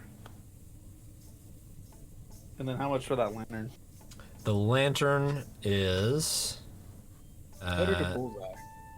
it'd be a hooded lantern. Is 5 gold, so it'd be 4 gold, 5 silver. Is there anything else here that you have that is not common? I don't quite understand your question. You know, like you said, you don't normally carry the tents, but you bought them. Is there anything else that's like, oh, I don't normally have this, but it just so happens I have this one? It was mainly the tents that interested us, and we spent most of our allotted income on those products. Let's see.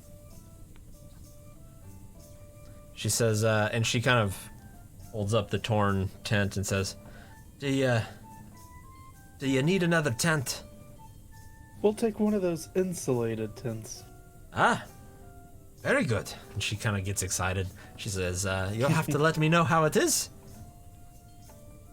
And she will go over and grab kind of this thicker kind of bundle of fabric and bring it over and set it on the desk. And that... I think you said it's 50 gold, so 45? Yeah, so 45 gold on that, yeah. And whoever's sleeping in that is going to get a +5 to their frost check. Wow. And how many people can sleep in it too? 2. How many of those do you have? It looks like we got 2 more. Well, I'm fine. I kind of say back to, I'm fine with giving up my gem for one of those. I you can think ship we'll in my always- gem as well.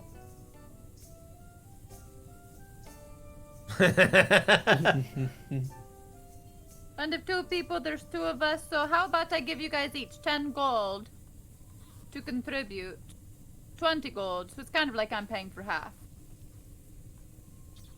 Or do I need Gave to me? give 15 gold? What do I need to do here? Don't worry about it. No, don't worry about giving anybody any gold. Get us on Well- the next tents. when I the don't know when the completely next about wolves that. tear these ones to shreds. May I please exchange my gem though for 50 gold? She says, "Aye, indeed." She Or do you want to give me more for it? Maybe I should have asked that. Maybe. she said, "No, Bruna came by. She told us. So 50 apiece for the gems." Perfect, perfect. Thank you so much. I do appreciate it. Mine's more of a swap. She says, "That's fair. I appreciate you. Can we all just exchange our gems here for the gold Yep. value? If you'd like, yeah." What On about that note, there are 2 wild animals that are just here in the shop. I don't know if you've seen them, but they appear to have to go outside and relieve themselves. So I'll be right back. And what Please about don't let them these- shit in the store. No, And what never, about- never. They're going out now. And what about these furs that Sandy definitely grabbed off the cart when we turned it in to sell? Ah, did he grab them? Oh, I've been carrying them behind me this whole time. You haven't seen them? We're praying to the DM gods. He pulls it out of his SpongeBob compartment. She says, one of those is looking fairly, rough. The other 2, little frozen. She says, for the 3, with the meat and the skins, I can give you, let's call it 5 gold apiece, so 15 gold for the wolves. Fair enough. What about this non-ripped tent? Take a trade and go value? Well, I can see it's been used. It's sagging a little bit. Looks like you, Fair. maybe got buried in the snow a little bit, huh? Did get some wear. Maybe. She says, this isn't my first rodeo. I'll give you a gold for it. Perfect.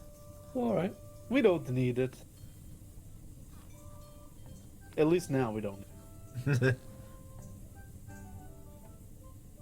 She says, is there anything else?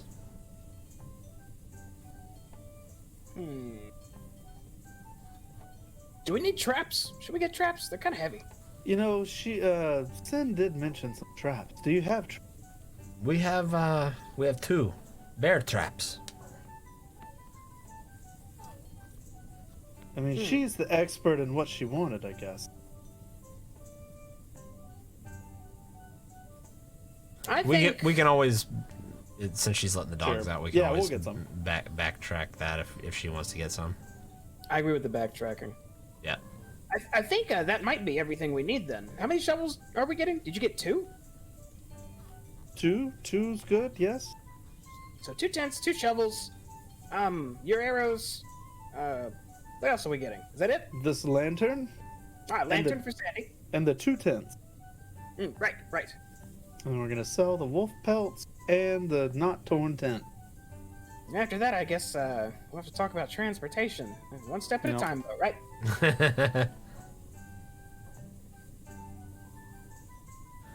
She says, aye, and the hunting traps, they're a little heavy, and I see your big strong friend there could probably carry them, but they are a little expensive. So I'll swap you the gem for the shovels, the arrows, and the fancy tent. Just call it even.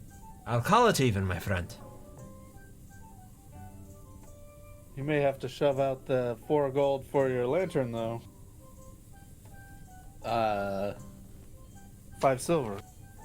Do we? Or I guess net it from your gym. Did you pay for both tents or just one? I paid for 1 tent. Okay.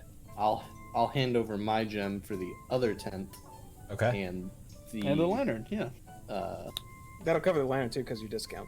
Yeah, because it's 4 gold, 5 silver. Okay. So it's So yeah, I'll hand over the gem for the tent and the. Okay. So add a hooded lantern to your inventory. I think that covers it. We'll travel back in time if we need some traps in the next 5 minutes. So the hooded lantern, it casts light in a 30-foot radius, bright light, and then dim light for another 30 feet. Once it's lit, it burns for about 6 hours on 1 flask of oil. And then as an action, if you wanted to, you can lower the hood on it, reducing the light to a 5-foot radius. Okay. So it's like a torch that you can kind of like control the brightness of a little bit. Do you have any oil I could buy off you as well? She says, I do. We do have the whale oil. And each flask of oil is going to cost about 4 gold. Should we split the 16? Just 4 each. She says, it's not always this expensive, but we're in sort of hard times, and we don't have much. Everybody get 4 gold for the wolf pelts and the not torn tent. What? Okay, I'll buy. We sold the wolf pelts and the tent for 16 gold. So 4 each. Oh, this is marvelous. I go outside, I come back, and I get gold. Perfect. I should do that more often. I'll buy 2 flasks of the oil. Okay. And you said how much were they? 4 a piece, so that would be 3 gold, 2 silver a piece. Oh, okay. Or Sin, yeah, I mean that's fine. Yeah. Sin, you wanted some traps, right? They have 2 bear traps. And how much are those? They're normally 25 gold a piece. What? I think we're good. Do you have any rope longer than 50 feet, though? Oh, I'm sorry. I'm sorry. They're 10 gold a piece. My mistake. But they weigh 25 pounds. 25 Also, pounds. no compass. We do not have any compasses. Perhaps one of the fishing towns would have one.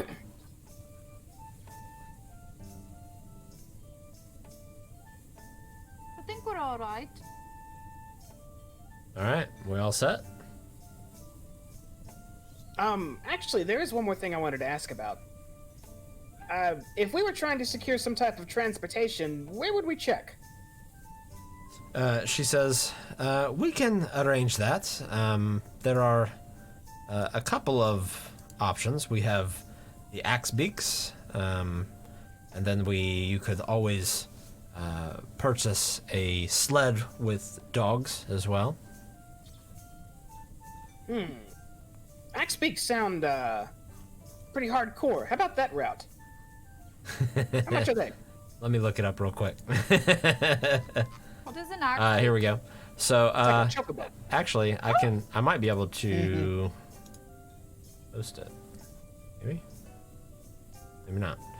I'll have to show you later. But basically, they are large bipedal. They're like giant, like chocobo type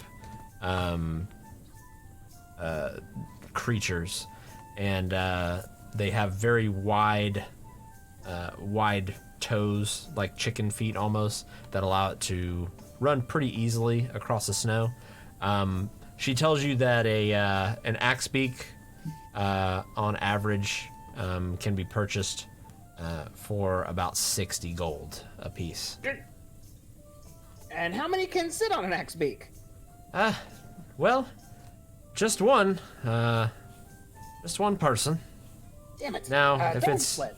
if How it's about you, that? and if it's you though, and she kind of looks down at you, and one other, you could maybe get away with 2 of you. Yeah, maybe the dog sled price though. Well, she says it's a little bit of a trade-off, yes? An empty sled, you got to pay for the sled. It costs about 20 gold. And then a sled dog is around 50 gold. To rent or to buy? To buy. What about rent one? Borrow one? We don't do rentals here. It's not a good business here in Icewind Dale. Not these days, at least. There's no enterprise rent-a-dog sled. No. How many dogs would you need? Each dog can pull about 360 pounds. So with the sled being 300, you would need 2 dogs. So you would be looking around 120 gold for a dog sled with 2 dogs. Are X-Beaks in the wild? Is that where you guys just find them around here? They can be found, but they are not easy to domesticate. I know that. Football training. Well, maybe a little more exercise for our second adventures. Just what's needed for the old West. So I think we'll be okay for now going on foot. Get your steps in. Mm-hmm. Oh, Maybe hi, we'll get more money. hi, Pooh Brain's sister. I appreciate the info though, Elza, but we're gonna head out. Do we need anything else?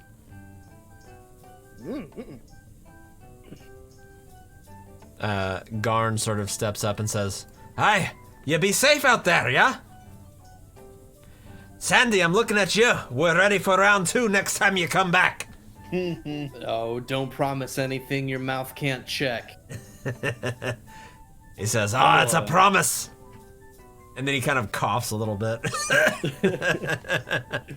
On the way out, I'll go over to him, to the hammer, Uh-huh. and I'll give him 5 gold, and say, "Here's an advance for that repeating arrow device." I'll see what I can do. And if I can't make it happen, I'll put this aside and you'll get your refund. Yes, sir. I appreciate it. Aye. And remember, if you ever need anything, you come to Black Iron Blades. And then Yes. as you glance over, Elza's just got her head in her hand. We'll work out a sponsorship advertisement deal. Okay, so you guys head back out into the streets of Bryn Shander. And it's probably about 12:30 p.m. Right now, after your little shopping spree there. So the light has kind of reached its peak brightness for the day, but still it's about as bright as it would be during a tornado. It is very dark still. I want to put my snowshoes back on now, since I don't think we're going back inside anywhere, and Yep. So you kind are of lash marching up. towards Eastgate. Well, it's 7 hours, right? Till night? Till Eastgate. Oh, Easthaven Gate place. Easthaven. Place we're going. if everything goes well, that last time we assumed that, we almost died in a blizzard. So, hopefully. Thankfully, this time we will be on the road, though. So hopefully, hopefully that helps. Right. True. And keeping an eye out for any animals whatsoever. We can somehow procure some easy transportation for free. That would be ideal. I will admit I'm not the best with animals, though. Hopefully one of you are. Maybe we need like a chest to carry things in, or a sled. We definitely could use a sled, but A little tight on funds. yeah. I wonder if the dwarves still need their sled. We could probably borrow it. You didn't see it parked outside of Black Iron Blades, which is where they took it.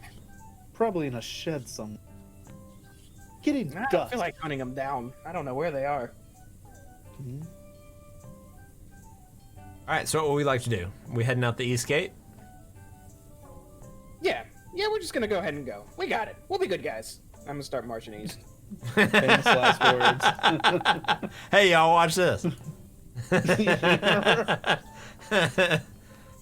Okay, so you it takes you about another 15 minutes to make it to the east gate, and as you walk through, the guards sort of look down at you. You don't notice the same guard that harassed you on the way in.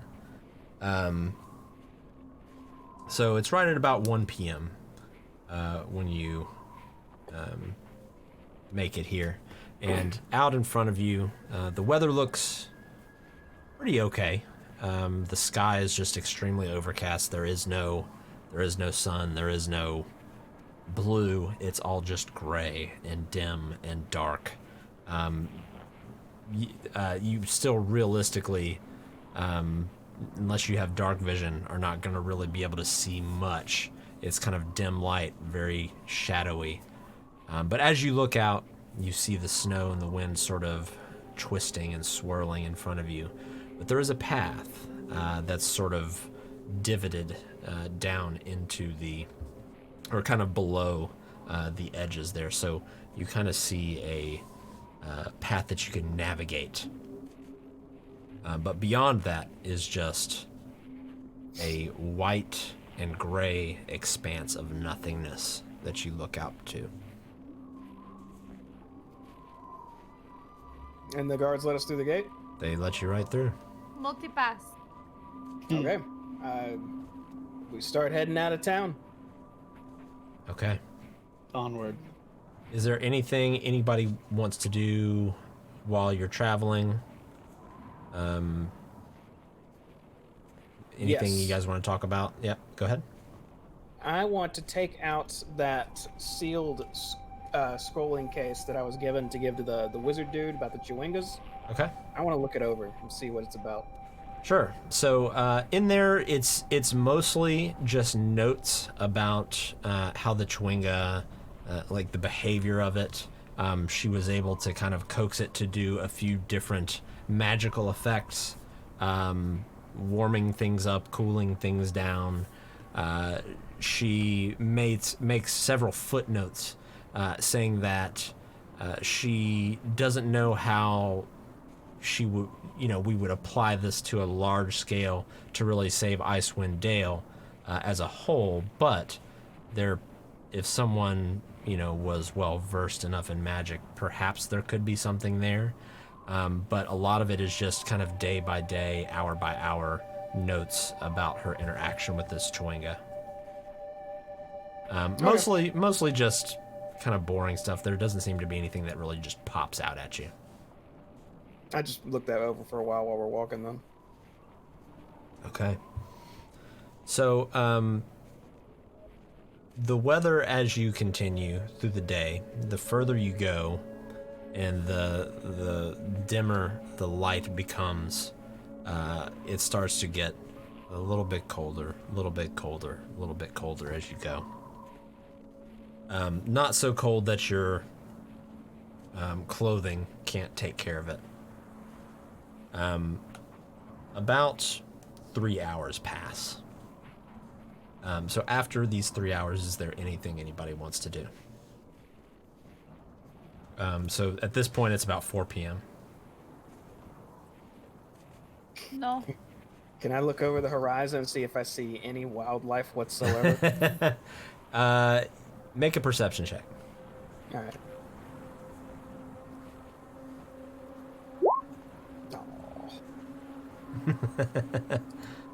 So looking out, you don't really see anything. You think that maybe you saw like a rabbit or something sort of dig into the snow at one point, but it was so quick it was hard to tell whether it was just a snowdrift or an actual rabbit.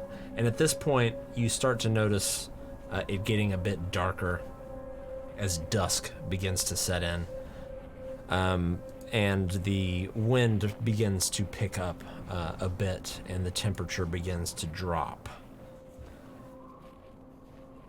I'll pause for a moment and kind of turn to the group and hold up a hand for a moment. Hey, it's getting colder, isn't it? You guys feel that? It's always no. cold. Let me grab my rope. Sandy, can you tie this to you so I don't get lost again? Yes, I can be everyone's giant walking pillar. Thank you so much. I really appreciate it. I just don't want to get lost. If a blizzard hits, I guess we bunker down immediately.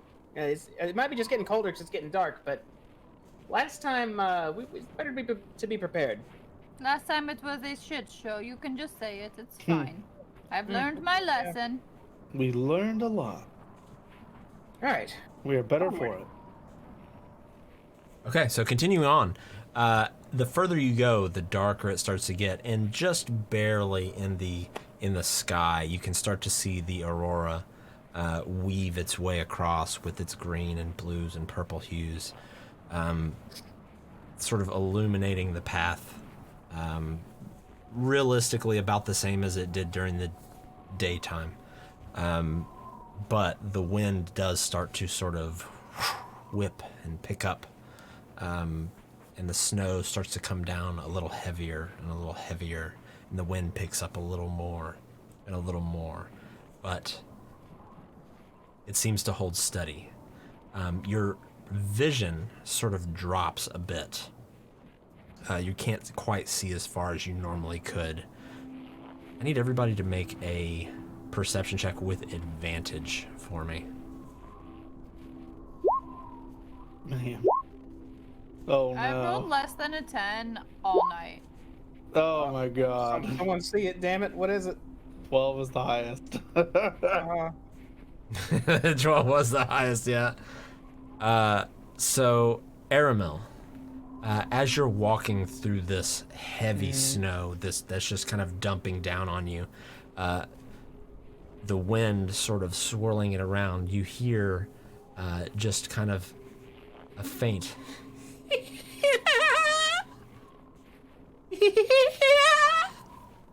Stop. Everyone stop. I'll pause. Do you hear that? Do we hear that? And you do hear that It's like a laughing. as you hear kind of this cackling in the distance. I'm gonna take a combat stance and start looking around. And I need everybody to go ahead and roll initiative.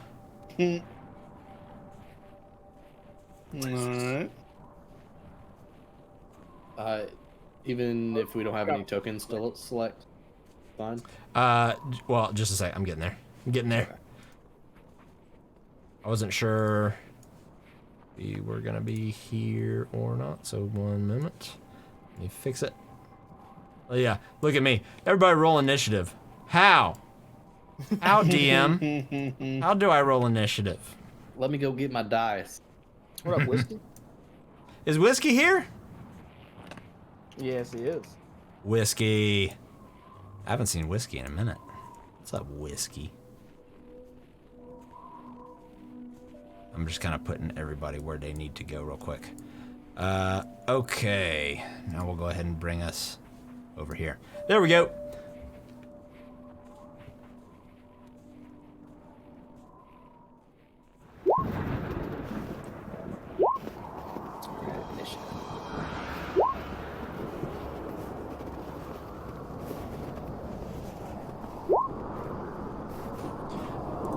Okay.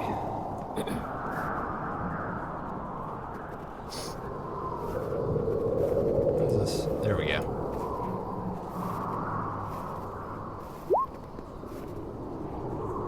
Okay. So, What? Whiskey, you alright? You feeling alright? oh, Whiskey been having the Rona. Ooh, I know good. Yikes. The Rona. Dude, I hope you're okay, man. So, as you're sort of listening out, you still hear this kind of this insane cackling, just just in the distance, and as it sort of intensifies and becomes louder and louder and louder, Wilzu, you hear a flying through the air, but you see an arrow just sink into the ground next to you.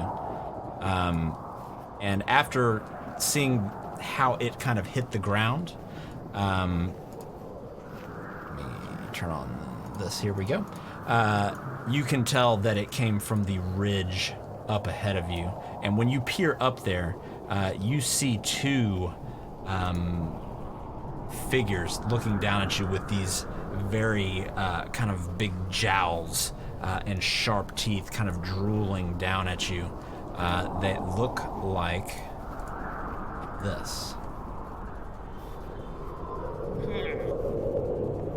And one of them holding a javelin in its hand, another one holding a bow. But Wilzu, you're able to act quickly on your feet. What would you like to do? It's your turn first. I'll yell out, "On the ridge!" as I'll start running towards the ridge and firing off a firebolt at that one up there as I approach it. Okay.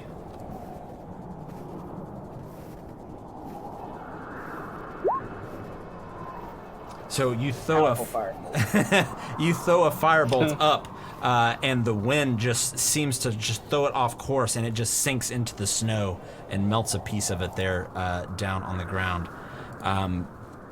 From where you stand, you hear another just cackle behind you as another one sort of springs out from behind this rock and jumps at you, Aramel. Wait. I want to finish moving. Okay. Oh, shit. Move on. I was going to go to the ridge and duck behind it so I could be covered from the ones up top. Okay. And this one's going to come at you with a spear in its hand and try to just two-handed skewer you with it. Oh, shit. That's going to be 11, which I think misses. So you're able to dodge out of the way just in time. Aramel, it is your turn, though.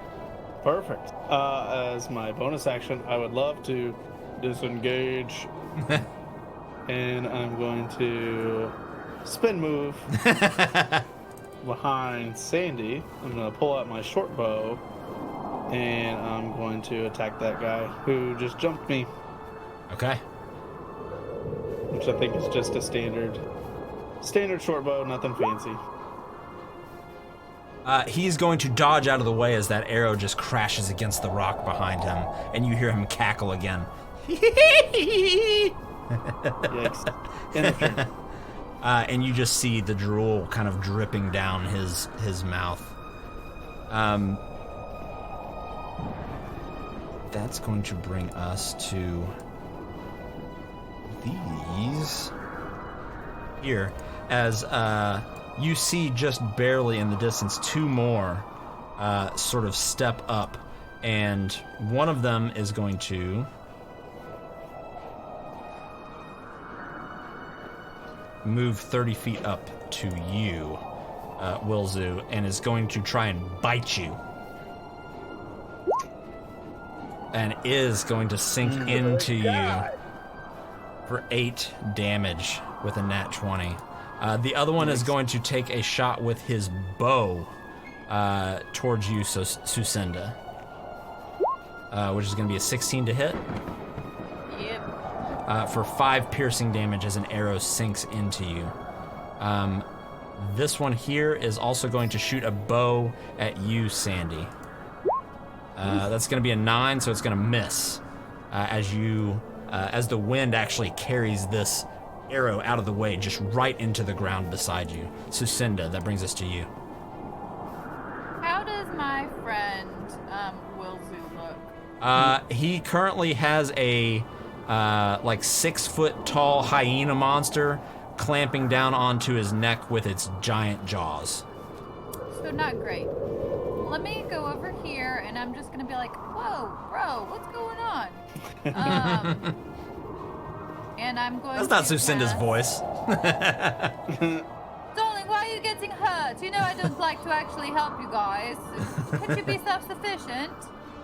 And I'm gonna cast Cure Wounds on him. There, Okay. please stop getting hurt now, please, darling. You know heal I for can't 10? do this often. It's so funny, Wilzu. You just flatline and then full heal, and then flatline. You're just living life, dude. It's exciting style. Your demon hunter tank. Yeah. And that's all that I will do for now. All right, Sandy Ravage. I will kind of look back at Airmail and, hey, worry about the ones on the ridge. I'll cover your back with this one, and I'll try to come down on this guy with my maul. Where's your bandana? If it's It's gone, don't always worry about it. raging. I was just, that's true. You're not raging. You're not raging. I'm not yet. Okay. Not mad quite yet. Okay. So normal maul down on this guy. Okay. As you come down with your maul, he pulls up his spear and actually stops your attack. These things seem extremely strong.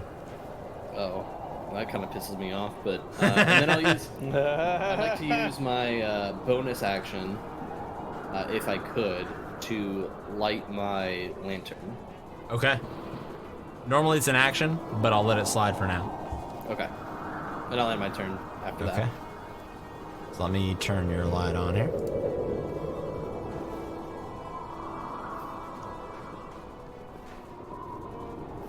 There you go. All right, that's going to bring us to this guy up here, who is going to slide down the ridge and make a spear attack, just one-handed, at you, Sucinda, as he's trying to brace his slide down with his other hand. That's going to be a 15 to hit. Yep. Okay, that's going to be 3 damage. Okay. 3 piercing damage. And you hear him sort of cackle as he does so. Wilzu. Oh shit. Seeing this thing right in front of me, I quickly unsheath my dagger and just hold it pointing forward, let go of it, and cast Catapult on it. Okay. And he needs to make a dexterity saving throw. Which one? The one above you or below you? Directly in front of me that bit me. Okay, the one that bit you? Okay, so he needs to make a dex save, you said?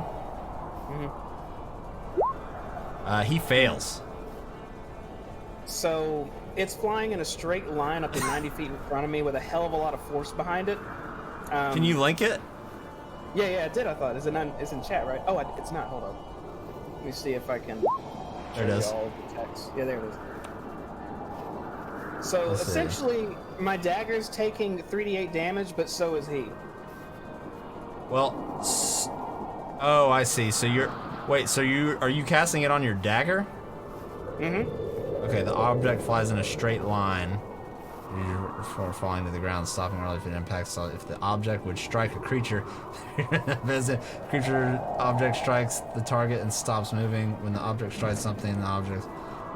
Okay, cool. So you just basically hurl your dagger at this thing. Incredibly hard. Okay. You do, and it takes 17 damage. As the blade isn't actually the part that hit it. It actually, you're not really great with throwing blades, so when you throw it, it kind of hits it at the side. So the blade hits it from the side, but the magical force behind it just absolutely, you hear a crack as it hits this thing's chest for 17 damage. And this thing looks very hurt. Does it go moving? Don't creature? think anything happens to it after it gets hurt. Okay. No. All right, but it definitely is in pain as you start to see blood coming out of its mouth along with the drool and saliva. It's not laughing so much now. Does that end your turn? Yeah. Okay.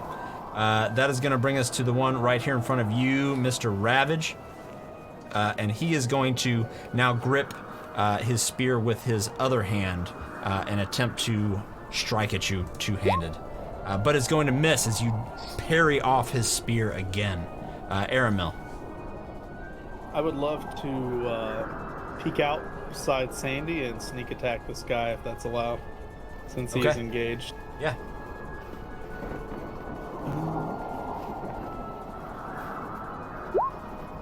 Damn. He kind of sees you coming, and as you go to make a swipe at him, he just kind of dodges out of the way as he's still sort of parrying Sandy there. Does that end your turn?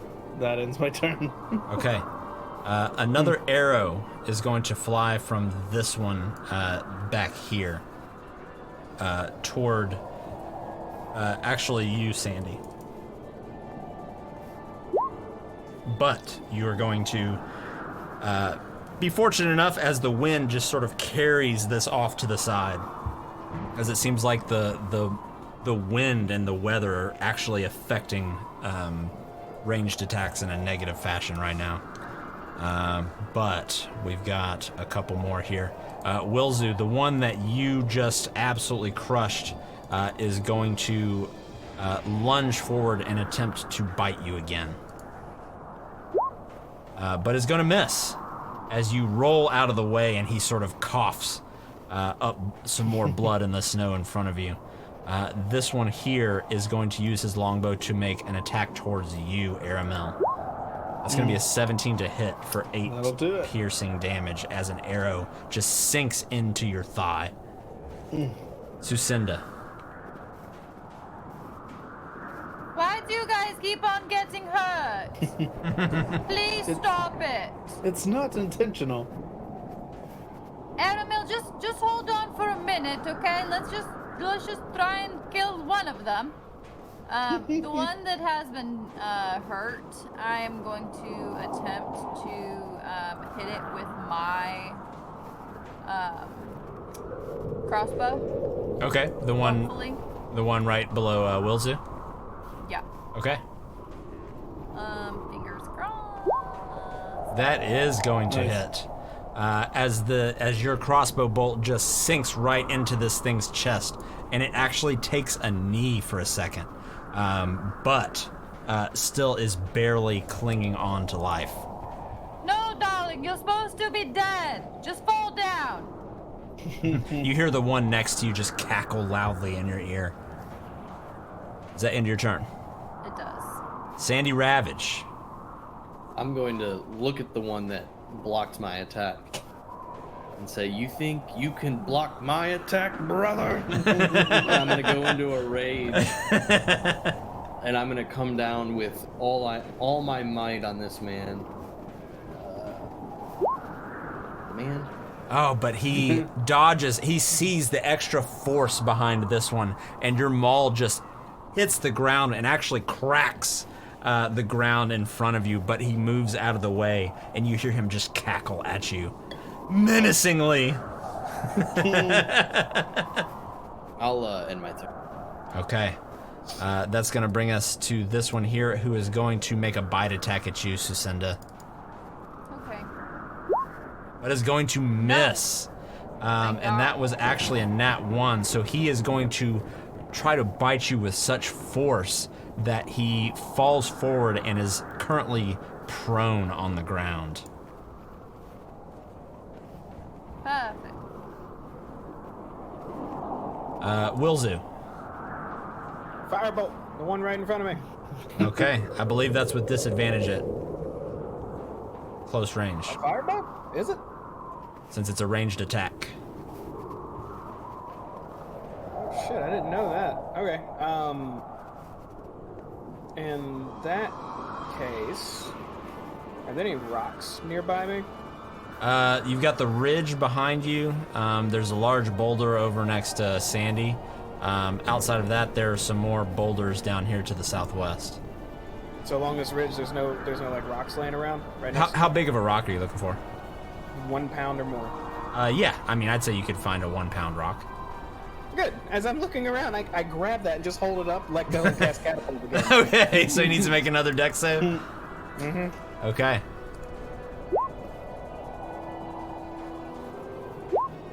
He succeeds. Damn. Wow. As he just dodges out of the way, and you see this rock just go flying off into the distance.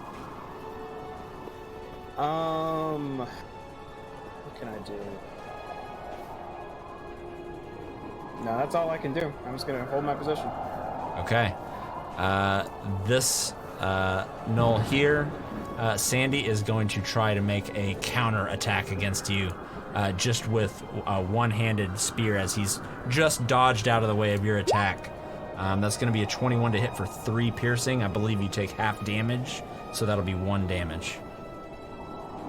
Since you're raging, correct? I don't think so. I'll double check and get back to you, but I think I take full damage. For some reason, I thought raging halved the damage. Should be. It is from slashing, bludgeoning, and piercing. Yep. Resistance to bludgeoning, piercing, and yeah, it's right Yep. in the middle. So that would have been piercing damage, yeah. So you take 1 damage. as you basically parry this off, but just a hair too late, as the tip of the spear just kind of cuts through your side just a little bit. I'd like to laugh at him. Is that all you have? Aramel. I would like to use my inspiration and attack this guy with advantage if possible. Okay, go for it. I'm done. Let's see it. And sneak attack, bow attack. Okay, and that does hit. Finally. As this thing has just tried to stab at Sandy, he's sort of off his footing, and as he's coming back, your arrow sinks right into his shoulder there, as he takes 10 damage. And he's definitely bleeding, but still standing for sure. This gnoll way in the back here is going to let loose another arrow towards you, Sandy, as he sees this towering Goliath in the distance. It's going to be an 18 to hit for 2 damage. So 1 damage.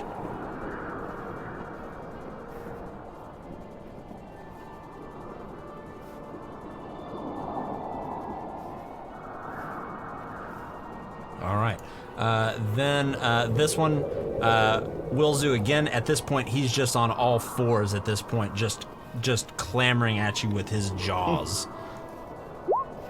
and he is going to hit you for 6 piercing as he bites into your side this time. This guy can only roll nothing or everything. In between. And then this one here on the ridge is going to take another bow shot toward you, Aramel.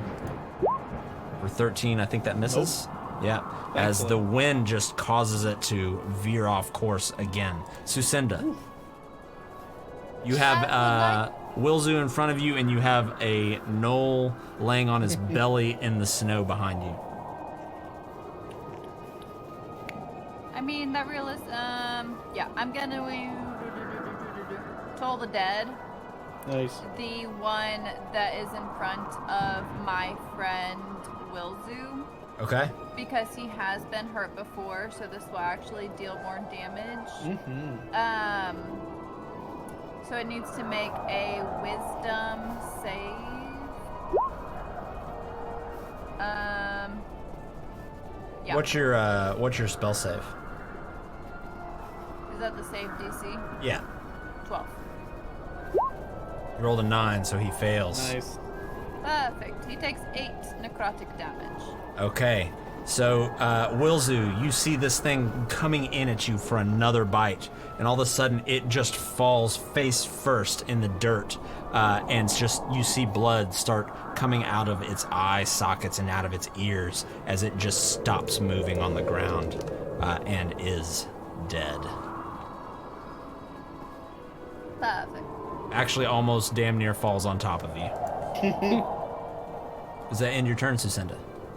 I just want to turn to kind of be at the ready for the guy behind me now. Okay, Sandy Ravage. I'd like, since I am getting angrier by the second that I can't hit anything on this guy, I'd like to do a 360 spin trying to obliterate the one in front of me. Okay, let's see it. Duck Let's down. see it. You dug down. Hit the dirt. Yeah. He manages to duck underneath. He sees Aramel hit the dirt, and he follows suit as your maul just does a whirlwind above his head. I yell in frustration and then my turn. I end my turn! Okay, that's going to bring us to this one here, who is going to stand up. And he's going to turn to you, Sucinda, and try and bite you. Okay. But is going to miss again with another nat 1 and is going to fall on his face again. Thank As he God. just slips and hits the ground. He just can't seem to keep his footing. It's on some ice. Wilzu. I'm gonna squeeze along the ridge between Sin and the ridge itself and kind of get up against the wall here. Okay. See the one laying prone and just hold my hand out and shoot a firebolt at it. Okay, Yeah. do so with advantage. Oof. As he's slipping and sliding on this snow, your firebolt just lands right in between his legs and just barely misses him. End of turn? Yeah, Sam. Okay. It's going to bring us this one. In the epic battle of Sandy Ravage versus this creature, he's going to take his spear with 2 hands and attempt to stab at you again. It's going to be 11 to hit. You parry it out of the way with your maul. You are in the most epic battle right now. Neither can hit either one. And that's going to end his turn. Aramel, you're up. I'm gonna change it up and do the same thing. Okay. Sneak attack this guy with my bow. Okay. Damn it! It just sinks against the rock again as he dodges just in time out of the way.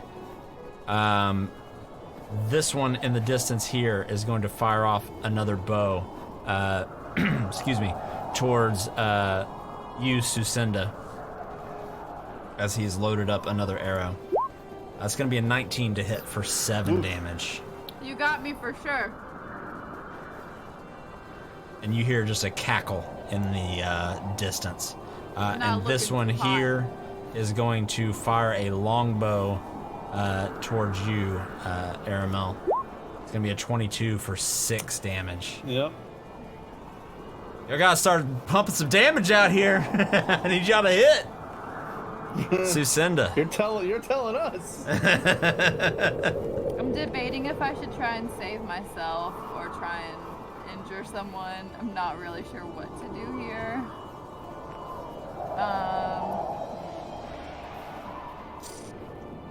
So, this guy here, he's like fallen over. Right? He's prone, face down on the ground, trying to get up right now. Yeah.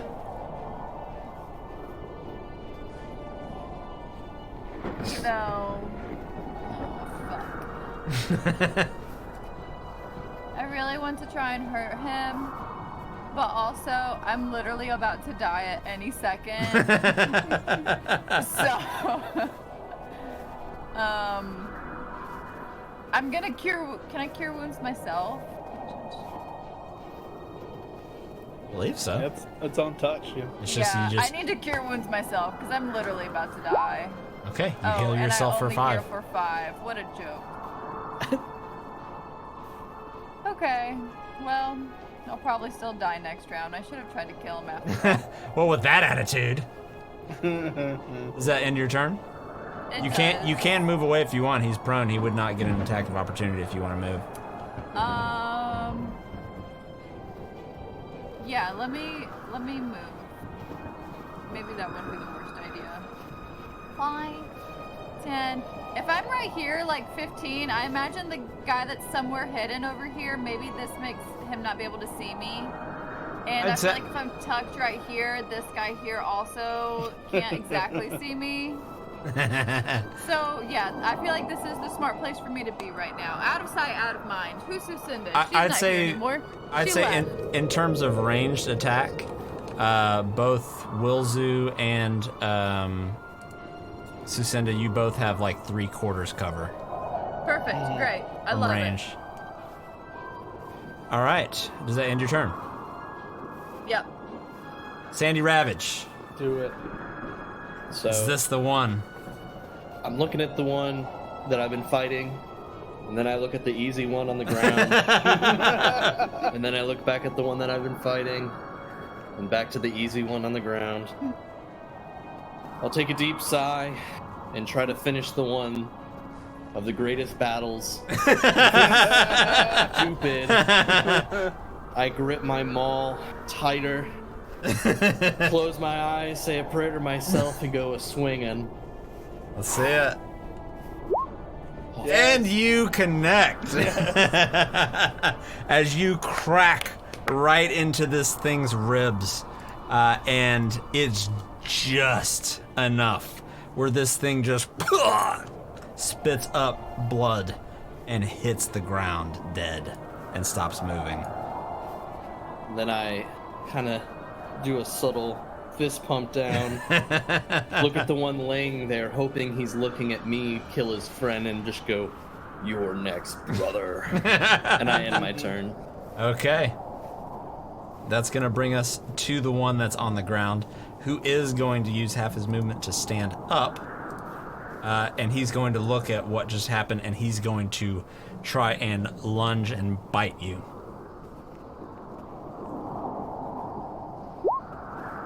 But he's going to miss, as you actually catch his jaws with your maul, and he just clamps down on the hilt of it, and you push him off. Wilzu. I'm gonna firebolt the one engaged with Sandy. Okay. Nice. It kind of goes flying off into the distance. Again, you see it hit the boulders down to the southwest. I'm gonna stay in my ridge spot. Okay. He's at Aramel. You are up. Sneak attack this one. Okay. Switch it up. Yes. That definitely hits. Thank gosh. Thank God. For 14 damage. As you sink an arrow right into the gut of this gnoll here. And he seems to take a substantial amount of damage as he, again, kind of coughs up blood, but he's still kind of cackling a little bit. Let's see here. This one in the far distance is going to take another long-distance arrow, and he's going to aim for you, Wilzu, but you're going to have a +5 to your AC for having 3/4 cover. Nice. So that arrow is just going to sink into the snow just in front of your feet there. And which is going to bring us to this one, who is going to take another arrow shot at you, Aramel. As he's cackling in the distance. It's going to be a 13. Miss. As it just, as you barely just move out of the way of this arrow as it sinks into the ground. Sucinda. I'm going to cast Toll the Dead on this guy here in front of Randy. Okay, so he needs to make a wisdom save? Yeah. Or a 12 or higher. He fails. So roll that damage. Okay. Do it.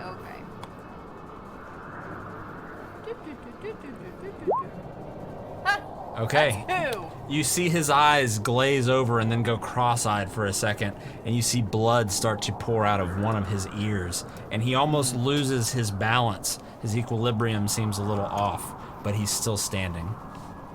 What a bummer. Is that the end of your turn? Unfortunately. Mr. Ravage. looking at him, going, "Let me tell you something, brother." And I'm gonna try to smash his skull in. He dodges out of the way, almost accidentally, because of his equilibrium being off. He almost sways out of the way as your maul just goes right by his ear. It actually catches it just a little bit. But he... Go ahead. I'm just gonna kind of circle around him. Okay. Don't leave me. And end my turn there. Okay, and as you're sort of circling around, he's going to actually take his spear and try to swing it around at you with one hand just to slice you with it. It's going to be an 18 Yes, to sir. hit. So 4 damage total, so half of that would be 2. Since you're mad. Mad. Wilzu.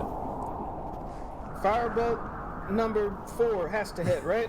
It has to. Yes. It has to. But it doesn't, as it sinks into the ground again.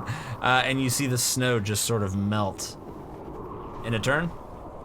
No. I'm gonna make sure this one dies by getting in flanking position. Okay. The brave Wilzu gets in flanking position. Aramil. So what's the flanking rules again? Is it like just +2 to... So as of right now, since he's being flanked, anybody's attacks will have a +2 to it.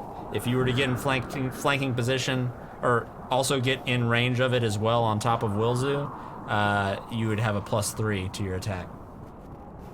I'll leave it here, because I can sneak attack. Okay. Here. So I will do a different... Oh. God. All right. Your bow, again, just whizzes by and almost hits Sandy. But Sandy just moves in time as the arrow sails through the sky. Spin move. I'm gonna move right here. End of turn. Okay. As you're running that direction, this gnoll over here is going to take a shot at you with the longbow, but you make it to 3/4 cover in time, so you have +5 to AC. So this one's going to miss you just as you hit the ridge to the side. Thank goodness. Which will bring us to this one here. Who is going to actually move up and look down at you, Sucinda, and try to attack you with his spear two-handed. But you dodge out of the way as he's cackling down at you. Sucinda, you are up. How do I want to go about doing this? So he's right above me. Could I touch him? It would be kind of hard. He kind of took a spear jab at you. He's probably about 5 feet above you. So yes, you could, but it wouldn't be easy. Touch his foot?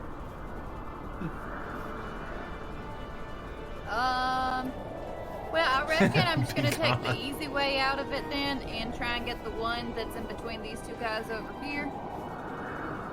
And I'm just gonna toll the dead again because, I mean, why not?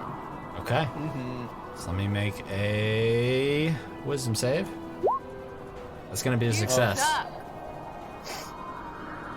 As this one sees you kind of channeling and just starts to just concentrate and then cover its ears.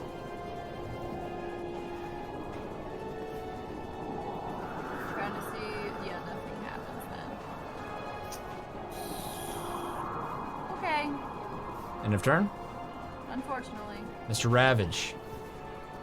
I'm going to beat this one up here in front of me. Beat him up. You have a +2 to whatever your attack roll is. Do it. To damage or the attack roll To itself? the attack roll itself, yeah. So just All right. roll and we'll add 2 to it. So, still, this thing is slipping and sliding and dodging around and manages to evade your attack, which brings us to its turn, and it is going to make a spear attack thrusted towards you. But you parry it as well. God dang, dude. Just the defense battle of the year. Wilson, you're up.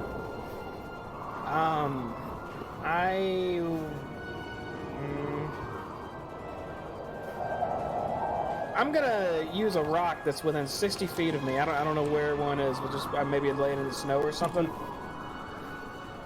and I catapult it towards the guy directly in front of me. Okay.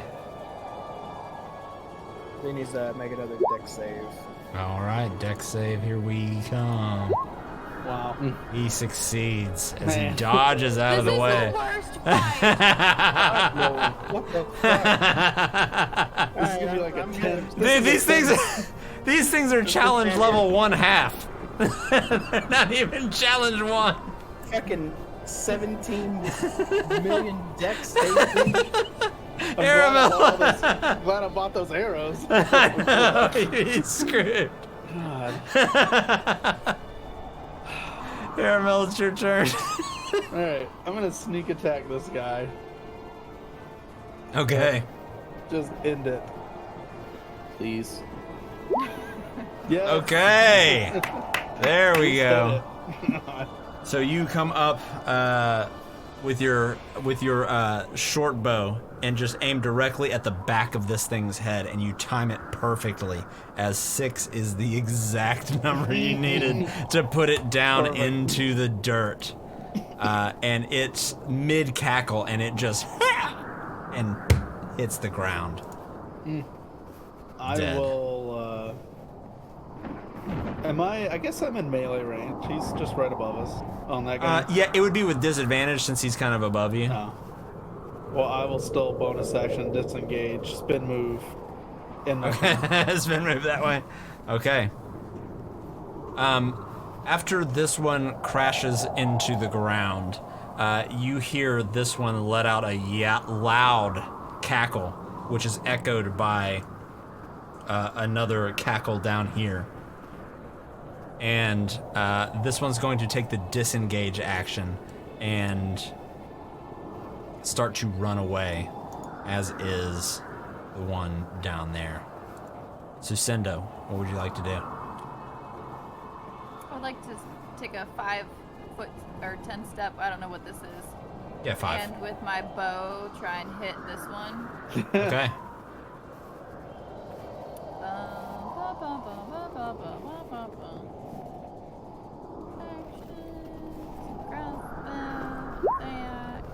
That is going to hit as you catch it right in the back of the shoulder blade, and you hear it just let out a loud cackle, almost, as it sinks into its back.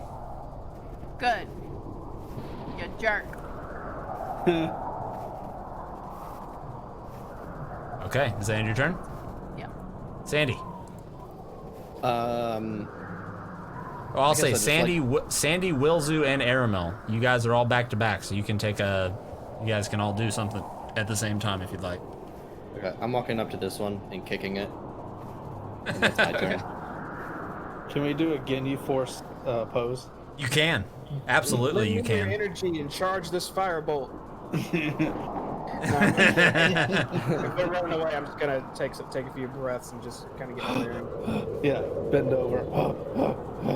Okay, in that case, that's going to bring us back to them. Who they're going to turn around with 5 more. No, they're going to dash off into the snow and the ice until you lose sight of them. You do not hear any more cackling, and that brings us out of combat. What were those? They look like gnolls or something. Hyena men? And I kind of prod at the one in front of me. Make an investigation check with advantage.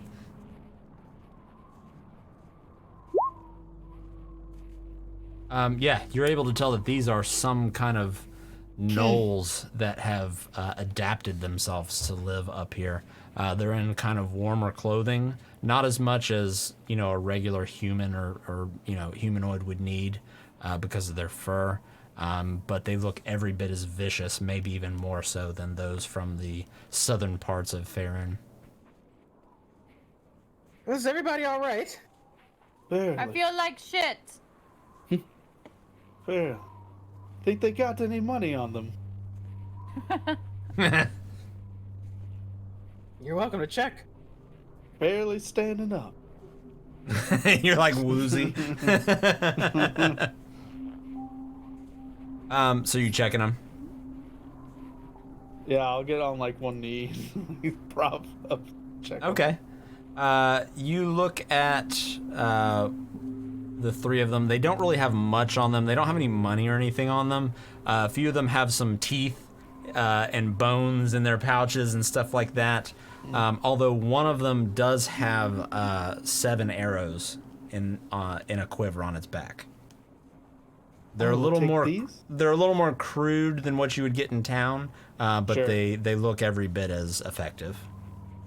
Can I look around for other arrows too? Yeah, make a perception check. You got it. While he's doing that, I'd like to use my hit die.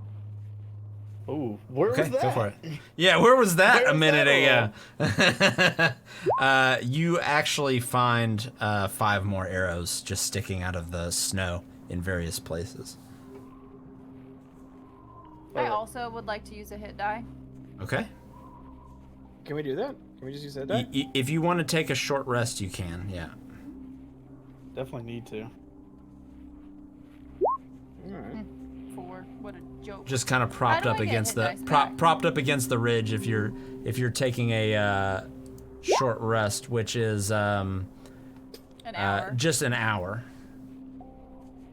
Catch How our do we breath. get hit dice back? Long rest. A long rest? Let me see what that is. 3 hours of it? Yeah, the first 3 hours of a long rest grants you How are your you using hit die? hit die. If you click short rest at the top of your character sheet. Oh, I see. Alright, so I've got 2. Yeah, we're good with that. It's like half your health. Let's do it. Man took the gamble and rolled a 1 on his health when he leveled Man. up. Twice. Mm-mm. No, we'll get some spells back for that.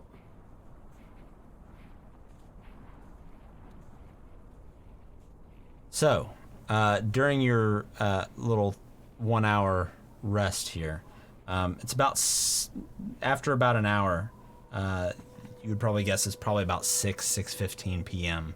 The light has gone from kind of a gray to more of a greenish as the aurora is now in the sky again. You would guess that you're probably about another 2.5 hours from Easthaven. And actually, Wilzu and Sandy both make a, let's call it a history check for me.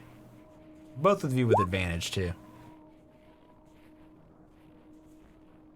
So both of you, in your time spent here in Tin Towns, know that it's highly irregular and very rare for folks to be attacked by creatures on the main roads going between towns. It's not something that you hear about. I mean, of course, occasionally things happen, but it's not something that one goes out just expecting when you're following the main road for sure. I'll relay that to the Aramil and Sin, how odd this is. Interesting. Almost like, Must have drove them to be desperate. yep, that's exactly what I was gonna say. Almost like something has added an air of desperation to these creatures. Interesting. We're only about 2 hours out, I think, from Easthaven. If we're gonna push through, we need to start pushing. Very pushy-like. And keep Very an eye pushy, like. on the ridges. Grab that trail by the pushy. Wow. Very much so. All right, so are we pushing on? Wow. Yes. I couldn't resist. We got to move. I've had a few beers. We gotta get out of here. Place sucks. Sin? Oh, yeah. We need to roll out. This place sucks. Okay. Sounds familiar. So you travel for another couple hours until in the distance you see flickering lights, and then through the snow and the kind of fog in the air as it sort of separates as you get closer, a large, very large settlement in the distance begins to show itself as you see what you believe to be Easthaven in the far distance. And it seems like safety is just right around the corner. And that's where we're going to end our session tonight. Did we level up? Nope. What? Ah, fudge sickles. Let me check. No. Boo.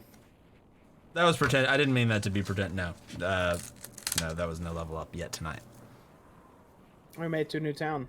That's a fishing town, looks like. I'm excited to go fishing. Compass hunting. Maybe, It's like maybe, the town from the ca- Mandalorian. maybe catch you some knucklehead trout. We'll see what happens. Make a little money. Oh, that was intense. That was a way more intense fight than I expected and or planned it to be. Yeah, it was rough. I got hit for lots. Big Almost your numbers. whole health bar. If it's attacking me, it's gonna crit. At level 2. Dude, I mean, like I I try to look at this stuff as best I can to balance it, but I mean, all in all, that was a pretty challenging fight, but you came out on top. You did it. Success. Whoop whoop. We did And it lose looks like you made it to Easthaven. So, I guess we'll figure out what that means next Saturday. So, any comments, concerns, anything anybody wants to say before we call it for the night? I'm good. No? I would love Okay. to be level 3. Yeah.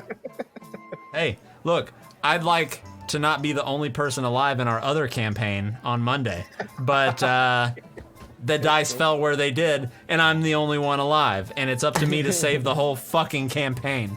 So, if you enjoyed this tonight, join us Monday as me and Wilzu swap places, and he tries to ruin our campaign with sleepy forest mechanics.